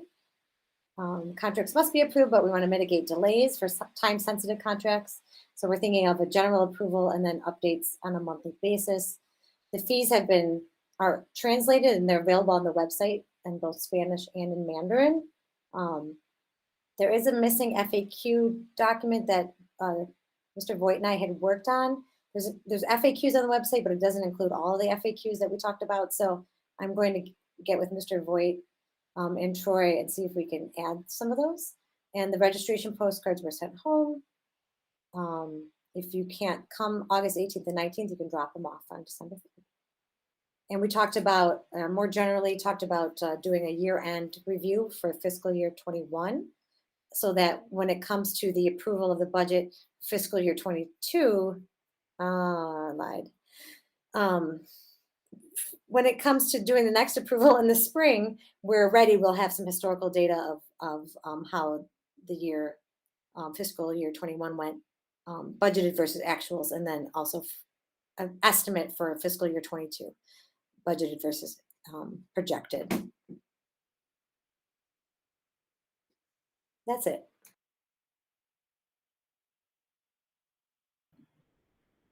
Thanks. Do people have questions or comments?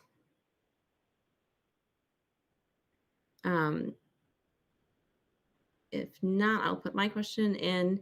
So do we have an idea what we will do about funding the third AP position, and how does that affect, our internal accounts amounts, and what will we be using that those ADF funds for? We're currently working on and working with the budget department and the people directly related to the ADF funding, the MFT team at CPS. to make sure that we have sufficient funds and ample funds for all the initiatives that we're going to undertake as part of that. We're also working on an alternative for funding for all of our administrative positions. That's about all I have to report at this time.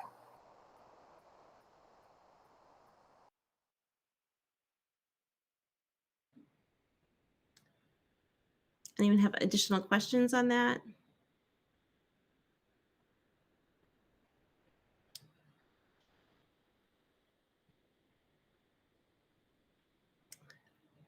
And Sarah, how about your committee members? Right now, it's myself, Dr. Powers, Mr. Voigt, and Mr. Hilbrands. Raquel is going to join us in September. I didn't feel comfortable nominating her. She was unable to attend to a personal family event. So we'll get her on there. Miss Deely had to step down as she cannot do the time that we're suggesting, which is 3:15 p.m. because she has work conflicts. I just felt like having another evening meeting for the potential teachers and staff was too much with already having LSC meetings in the evening and other evening commitments. Okay, so our next committee report then. So we have equity and health and safety listed here. I don't think you guys have met, but if you have any updates in terms of like what you're planning for your first meeting in conjunction with the school year, or any other announcements, you can go right ahead. Yeah, at this time, we're not planning on holding a meeting in August. We're thinking of seeing how the back to school night works and then hosting a meeting in September. But I will post that information, and then the Jones LSC typically the Jones LSC will send out a communication about our meetings to the Jones school community. And then that information will also be posted on the Jones school website as well. Great. Thanks, Roberto. Rachel, you want to go next? I also don't have a meeting scheduled yet with the Health and Safety Committee members, but I do have 2 additional parent members who have joined unofficially, but both of them were interested in serving as parent representatives, and then they reached out to me. So they're going to be involved on the Health and Safety Committee. So I've already been talking to them and looking forward to our first meeting whenever it is. Great, thanks. Raquel, go ahead. I just wanted to know if those 2 committees, if those meetings are public and anyone could join. Okay. Yes, so those are both, like the standing committees and actually even ad hoc committees at the LSC are also public bodies in and of themselves. So yeah, they're public and they have minutes. And right now when they have virtual meetings, they're recorded. And I don't think we actually have an upper limit on members. So people who are interested can join. And the people to contact are the chairs. And I think we have that all on the website, and people can also just email the Jones LSC generic email and we'll connect you. Okay, thank you. And for the Health and Safety and Equity Committee, we have current student members, and students can also be members. So that's another important thing to share out. Okay, so that finishes up reports. Under old business, I put this item on the agenda, a follow-up on the PPLC report that we got in the beginning of July. And so that is just something that I think at the time, Dr. Powers had not seen the listening session recording.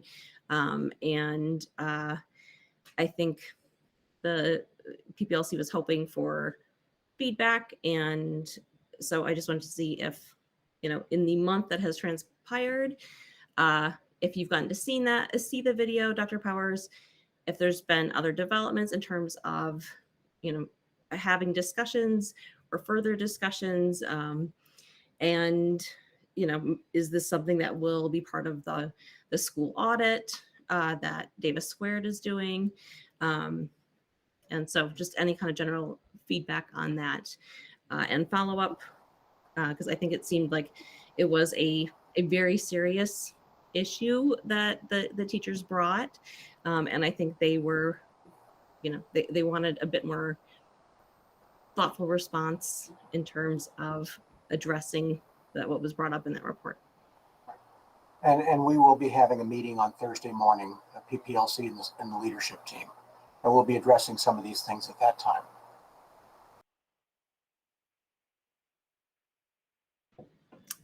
Okay.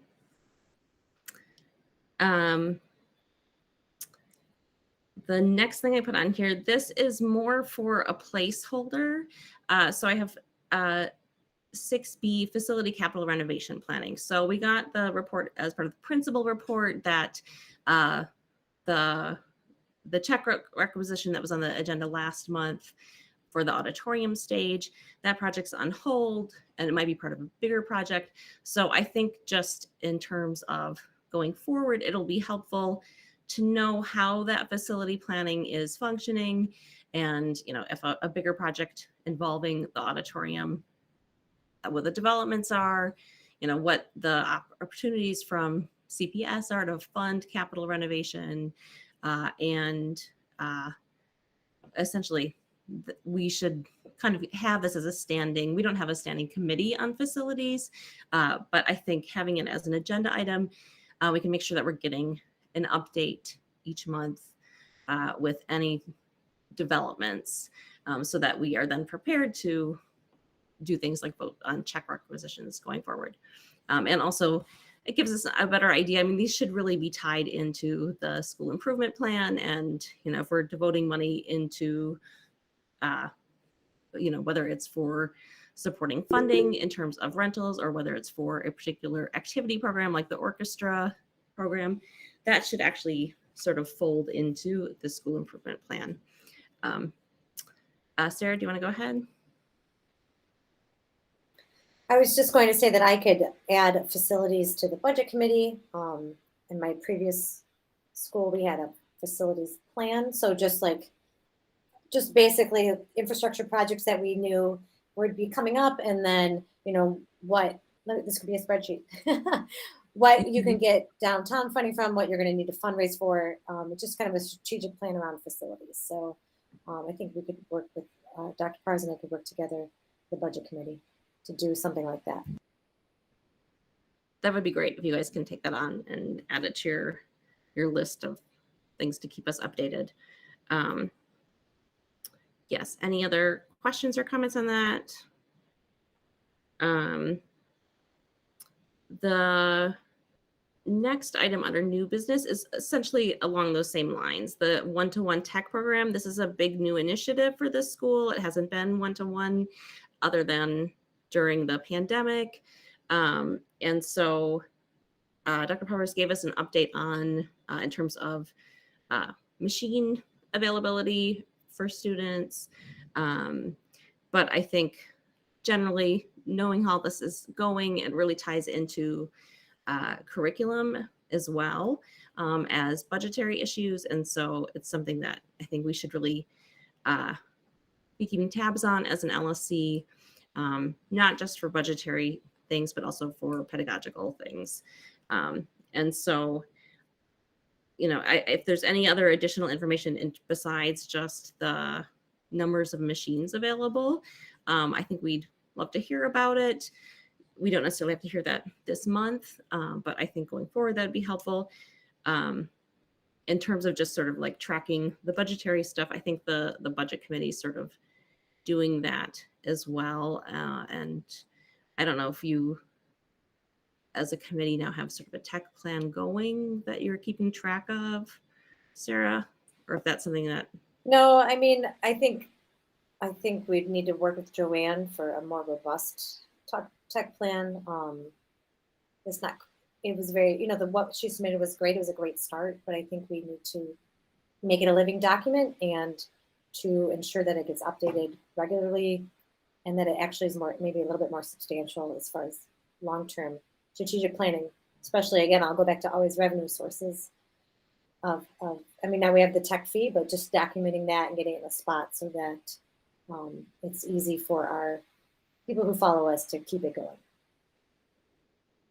Yeah, so I think, I mean, I don't know if the teachers have input on this as well. I mean, this was something that was brought to us as an LSC as a teacher petition earlier this year. That was at a special meeting or an emergency meeting. I can circulate that around in case people weren't aware of that from before. So it was certainly something that, you know, a lot of the teaching staff wanted. And so I think it'd be great to hear from whoever, either administration or PPLC, on how this rollout is going and, you know, what needs teachers feel like they have and what impact they feel like it's having. And I think that's just something we would want to know about because it is a big shift as a school to take it on. Go ahead, Dr. Powers. I can provide a monthly update. And if there's anything in between times that is of significance, I can send out just update information to all of you. But yes, I can definitely do that on a monthly basis. Oops. Ellen, go ahead. I think one question that I have I think today was the first time that I saw that we won't be one-to-one at the beginning of the school year for all students. And I know that the orders were placed really early, so I assume this is like a CPS delay, or that's my assumption, I'm not sure. So I guess, is there any updated time information about when freshmen should expect to receive devices? I'm not sure exactly what the delay is caused by. We will receive those sometime during the first quarter. It's difficult to know exactly because we can't go by the previous kind of timelines were like a month and a half, 2-month delivery time for a large order like that. And again, working through our regular procurement and approved vendor and so forth. But with the reopening of schools across the country and those kinds of things, it could take longer. So we're hoping they will arrive sometime during the first quarter. And we'll be talking to the teachers of just exactly how we can address instructional practices, given that the freshmen will not yet have the one-to-one available to them. But they will as soon as we have them. As soon as they're received and formatted and everything else, we will be distributing them. Thank you, and I'm sorry, I apologize. I misspoke. I think they haven't been ordered yet because they're actually they're part of this year's budget, and the approval is coming through tonight for the purchase. Is that accurate? I'm on my phone now. I lost power. It's great. No, we're flickering off and on here as well too. They will be ordered, and we're going to try and do everything we can to expedite. And certainly we will expedite once they're received. Okay, and then another question I had, I'm not sure if there's really an answer to it, is a lot of our incoming first-year students are in classes with upperclassmen. So I guess one big concern is, like, what does instruction look like for classes like that? Like, I'm planning right now to do a pear talk at the beginning of class, day 1. But if I have a class with mixed grade levels, that might be more challenging. So just like, I'm not sure where admin is on that thought process, but I wanted to bring it up. That's going to be on our agenda for Thursday morning for our discussion with the PPLC.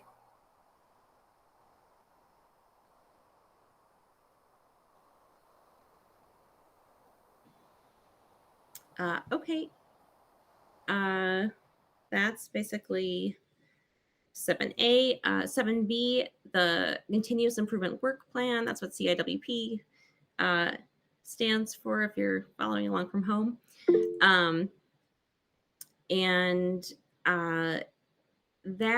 I asked for a written report from Dr. Powers, and he said Dr. Plunkett would provide that back in the end of May. Dr. Plunkett couldn't be here tonight. I'm hoping that there's a written report on just the status of the CIWP. Really, that should be something that is presented along with the budget in May, and we didn't do that or have that available to us. So especially since we have this very substantial amount of funds that we're supposed to be allocating this fall. Knowing where all of this stuff fits into the school's priorities is really important. We'd love to have Dr. Plunkett talk about the CIWP in September, and to the extent there's other written materials available for us before then, that would be great to get a hold of. Go ahead, Dr. Powers. Yes, right now what we're going to be doing is updating the CIWP with the work that we're doing with the MFT plan and the other initiatives that we have ongoing. Because that was written and updated before we actually had these other funds available to us and before these other initiatives were rolled out. So we're going to be integrating that with the CIWP, and that will be included as part of that, at least to show how the two things are tied together. So is there a revision between May 2020 and now that we could see? No, there is not yet a revision of that. Okay, go ahead, Sarah. So generally schools plan like a state of the school address where they present the CIWP in the budget. That could be in October or November. If we want to make the CIWP update for September, I think it just needs to be, well, if it's just a general update for us and then we still do a broader update for the whole school, we just have to be mindful that we have to present it twice to the community. I've always called it state of the school. It includes CIWP and budget. Yes. If we want to separate them, we could. Sometimes it's better to get your audience at one time. That's good. Yeah, I mean, I think we are one of the focus audiences for this because we really have not had a discussion with the administrative team about the CIWP in any sort of substantive way. So knowing what we want to measure and what the priorities are, and the way we'll know that we are, making progress towards those priorities. Yeah, it's just that this has been something we've been asking for, I think, very early on. And so to wait another 2 months seems problematic. If there's information that's available, I think we'd like to have that sooner. And then the presentation itself could be something like as part of the state of the school. But I think the content, it would be nice to see sooner, especially given that we're going to be hearing about the social emotional learning plan and how we're expending these MFT funds, and to not have a framework, a larger framework of what the school improvement plan is. I think it's pretty, makes it difficult for us to evaluate how things are going and how they all fit together. So that was my urgency for asking for that back in May. Roberto looks like he has a question. Is there an update on the CIWP team members? So if there's a list of the team members right now, that could be really helpful if you could email that around as well, Dr. Powers. There's a list of the team members that participated in the revision or any revisions and updates at the end of last school year. And those are part of the report, and we'll get a copy of that out to all of you so that you can have that in advance. And then again, we'll be utilizing that as a jumping off point for some of our other initiatives here as part of the MFT. That would be great. Thanks so much. The next item is the hiring of this, what we're calling the culture and climate position and the new security position. So there, I think you mentioned this in the principal's report. And I'm not quite clear how the procedures are meshing with the motion that we passed last month in terms of a member from the Health and Safety Committee and the Equity Committee being involved with the job description and the hiring and interviewing. So if I don't know if Mr. Mitchell is supervising some of that or spearheading it and wants to talk about that, that would be helpful. Or go ahead, Dr. Powers, you can. Right. And again, as I mentioned, as soon as we have the go ahead to post, what we will be doing is forming our interview team for the climate and culture position, coordinator position. And that does involve two members, current members of the LSC. Mr. Mitchell can speak to that a little bit more, as well as members of the school leadership team, faculty members will be involved, et cetera, et cetera. We'll also have student involvement. And with regard to and that will be following, as soon as we're able to actually have a position number, we will form the committee, make any tweaks, as I mentioned, any changes to the CPS job description, and then proceed from there with posting, reviewing candidates, and then making the final determination, which will be done at the school level. The safety officer involves the CPS safety committee or safety and security department, and they will be involved in vetting and providing additional support in that, and then we will make a recommendation based on that. Because we have already put into the process a replacement for a person who left us, we have a pretty good pool of candidates and several people who look like likely people for the additional security position. Mr. Mitchell, would you like to add anything to that? Yes, two things. Deborah Land had reached out in regards to being one of the LSC representatives from the equity committee to be a part of the hiring process for the culture and climate coordinator, and Rachel Zinn had reached out. So we have LSC representation, and just this evening, Ellen mentioned that there are a couple of staff members who are interested. So we're going to get everyone who's interested in the process and soon meet. But we're waiting to get the position numbers, as Dr. Powers mentioned. We haven't jumped the gun, or we are trying to follow what was discussed previously. As it relates to the security position, I did reach out to Deborah, and it wasn't intentional, but we were already in the process when the vote happened last month, as Dr. Powers mentioned, replacing a security team member that had resigned. And so did find someone who could definitely fill that 10th position. And I sent you guys a description, or this speaks to what I sent to some of you all earlier, just in regards to the process. So did not want LSC members to feel that they weren't a part of this. And I did even extend, if they wanted to meet the same candidates, that we could schedule an additional interview so they could be a part of that process. But I did, clearly explain kind of from step ones in terms of what we're looking for a quality security team member, to the first round of interviews, or even how the resumes were vetted, and security team members were involved in that process.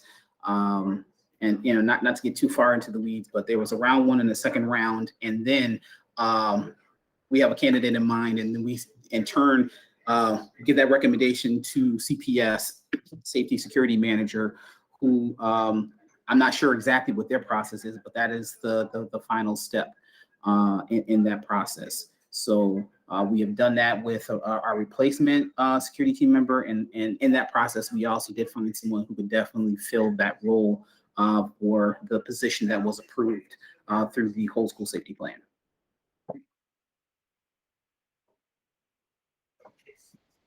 Thanks for that update. Anyone else have any questions? Great. And the next item is basically just something to get started for the coming school year. It's 7D, principal evaluation. And so the principal evaluation process culminates in May, but there are some steps along the way that we need to do earlier. One is if we want any additional criteria added to the evaluation process, those have to be finalized by November. So that is something to keep in mind for our next couple meetings. And I think another thing is overall making sure that we sort of collect things along the way, essentially, like the documents that we want to be able to review. And so we have a pretty comprehensive spreadsheet that we used in the spring. And I think we could start reviewing that now to see if there's additions, and we can make that available to Dr. Powers now so that he can get started on, just it should mostly be stuff that the school is generating anyway. In terms of these documents.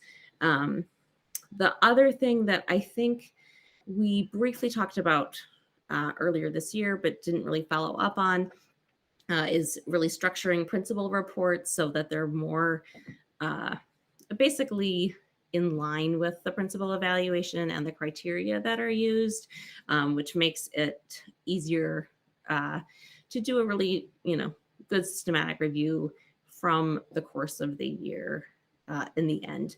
And so that, I think Sarah might have some kind of template that might be of help, but that we want to adapt ourselves. And that's something that we can work with Dr. Powers on.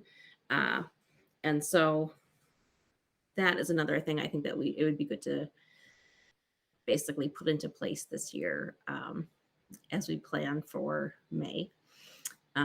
And so, this is sort of just a kind of another bookmark item right now.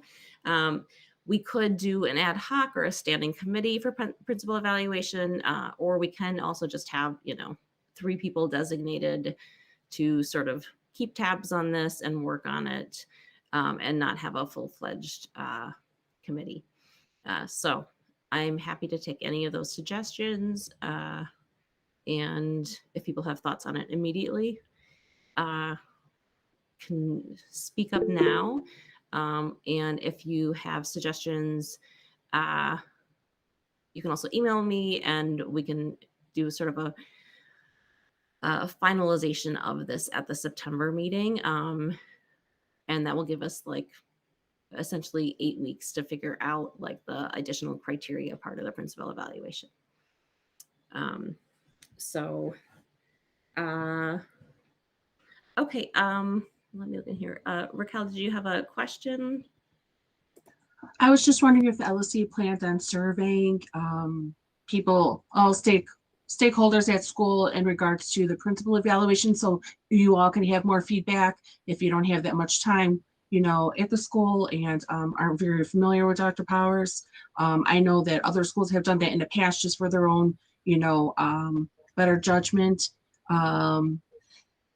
Survey teachers, parents, and just take into consideration the student voice results of the student voice survey. So I was just wondering if you all planned on doing that. I think we're probably a little far from making that decision in this school year, but we did surveys of basically all the stakeholder groups last spring. So I'm guessing that we'll do that again. So students, parents, teachers, and non-teaching staff. Go ahead, Troy. So I was just curious, with the addition of the 2 other student candidates that would be brought on, I'm assuming that they would be able to have the opportunity to be a part of that once they're elected, right? Or with the committee that whatever direction we go, is it only going to be set to those people, or with those students, whether it be Daniel or whomever, they could be added later, correct? Yeah, I mean, so technically students can't are not supposed to be weighing in with votes on personnel matters, but obviously they can participate in the principal evaluation process. So yeah, depending when we have things set or whatever, if we have more than 3 people, it needs to basically be an official committee, because otherwise it's essentially the majority of a quorum. And so that's the determination of how many people can do it. It's mostly, I think we just probably want some people designated as the kind of the administrative point people to be collecting documents and bringing stuff to the LSC and making sure we're meeting all our timelines. So if there's interest in creating a full committee, we could do that too. So I think that's sort of up to whether any of us want to bring that to the LSC to vote on having that. Yeah, and if it's an ad hoc committee, it's not something you have to change your bylaws for. So, it's kind of the same as any other agenda item. Yes, I don't think there's any like detailed information yet about adding the student members. So, but once they come on, they can join committees. Okay, so how about just people give me feedback on that, and we'll have a further discussion at the September meeting. Back to school events. I think we kind of covered this, and I think Roberto's suggestion was probably what I had in mind, like not so much just like what events are happening, like registration, et cetera, but really what sort of information is going out to make sure that, like Daniel brought up, students know what's going on with respect to COVID protocols and feel comfortable. And so I think we kind of covered that pretty well earlier, unless people have any lingering questions on that item. Troy, do you want to go ahead? Yeah, so just to clarify, we're not making a decision tonight whether or not we should do a committee. Yeah, right. But we're waiting. And do you want those suggestions? Because I'm in favor of a committee, but do you want those via email, or how do you want those delivered? Yeah, just email me. That's fine. What people think, and if we have enough interest in a committee, we can, and we can hold a vote on it anyway as a way to gauge how interested people are. So yeah, so we can do that for September. So that was 7D, 7E. I think we've pretty much covered. Sorry, that was Deborah's suggestion about the town hall. And for now approvals, Sarah, do you want to go over the items? And I think yes. one of them is there are 3 items. The first is 147,147,050 to CDWG for 450 Chromebooks. This is for the freshmen. And there's 5,500 to Nearpod. So we approved a Nearpod on July 27th. However, that was an old quote. So part of the motion I'll make will be to rescind the approval we did 2 weeks ago and then to approve this one. So this is an updated quote with the correct price and for the school licensing.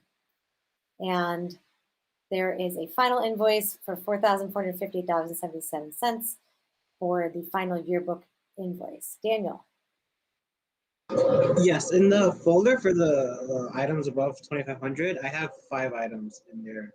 I don't know if. Oh, I have the old. Hold on, let me.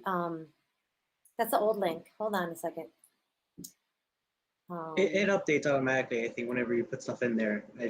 You said 3 items. No, so I linked the wrong thing. Hold on, let me get the right.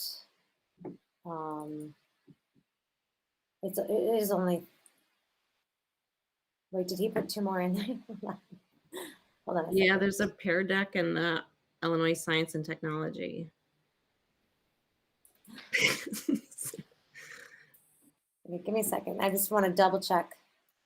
So, oh yeah, well, look at that. That's a new. Okay, I haven't looked at these yet. They were added this morning and this afternoon. Okay, I guess there's Pear Deck, 4,600 for Pear Deck school licensing, and 4,500 for the Illinois Science and Technology Institute mentor matching. I guess I just have a question for Dr. Pars about the mentor matching. Is that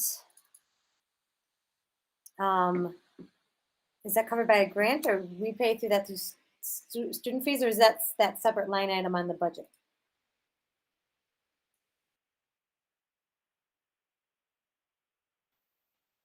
Sorry, you're muted, Dr. Powers. At the item here. Can you hear me okay? All right. I truthfully, I'm not sure on that particular one. I'd have to double check with Jeremy on it. Ellen, this says it's the AP Research Mentor Program, annual renewal. Do you know anything about it? I know, so AP Research is a class that Caitlin Miller teaches, and so this is each student does a project and they need the mentorship from a college student or a graduate student in their area to help them design surveys, implement their research. That's like what I know about it. Oh, Daniel's taking it this year, awesome. So it's like a higher level course that is offered that requires like more support from outside the school on an individual basis. Now I make the connection as to what it is. Thank you.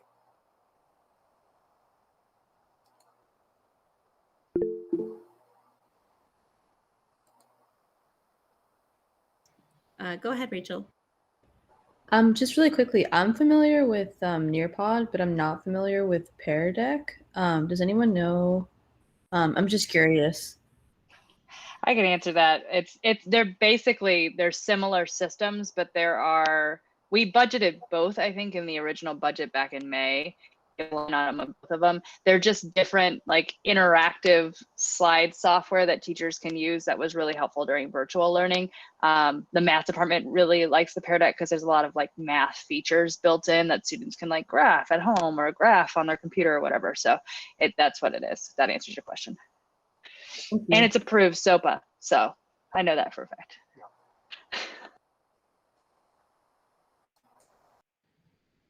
Did you want me to see if I could get Jeremy on the call? No, I think we're good. I was just surprised. I had prepped my minutes and he snuck 2 in there, and that's okay. One of the clarifying questions I asked Jeremy was about the CDW. It says lease on the bottom. These are not being leased. These are being purchased outright, and that the Nearpod is a new updated quote. Those are my 2 clarifications. But Pear Deck was in the original budget, and I think the Illinois Science and Technology. Oh, I can see it right now. Where is that coming out of?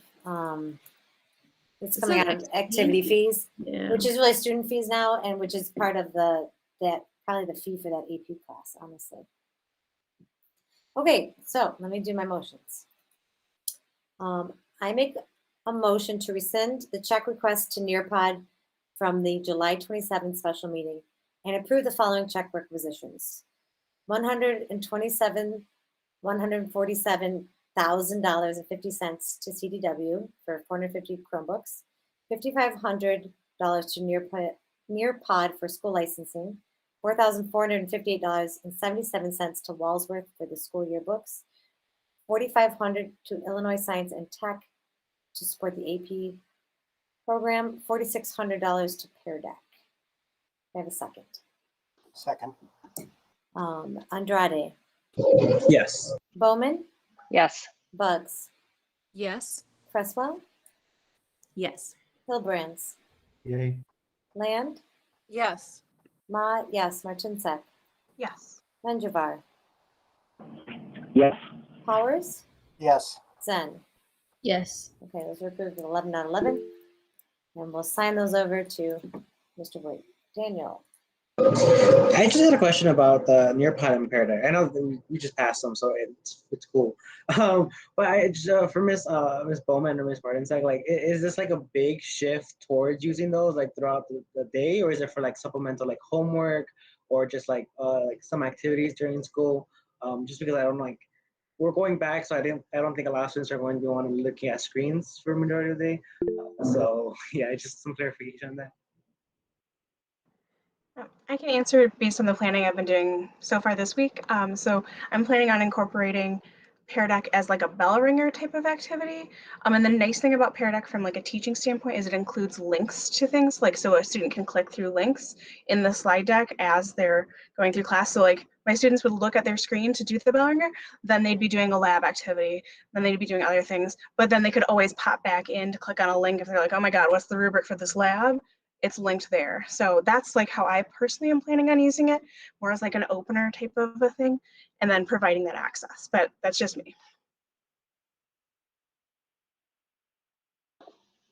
Thank you. Yeah, I don't have, yeah, it's going to be different, I think, department by department and teacher by teacher. And once we get clearer guidance on kind of like seating situations and things like that within our classroom, like how many collaborative group assignments can I really do if we still have to, if we are still in a pandemic and there are precautions that need to be taken, we'll have that option that we'll be able to use as well. Okay, thank you. Makes sense.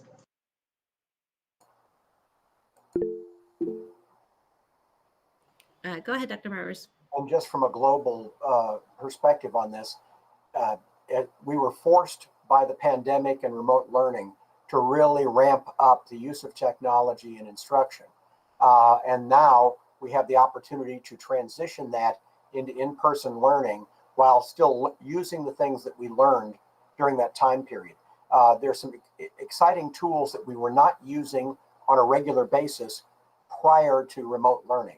Now we have them at our disposal and we can make excellent use of them. So I'm really excited about some of the things that the teachers have been talking about and what our individual classroom activities are going to start looking like.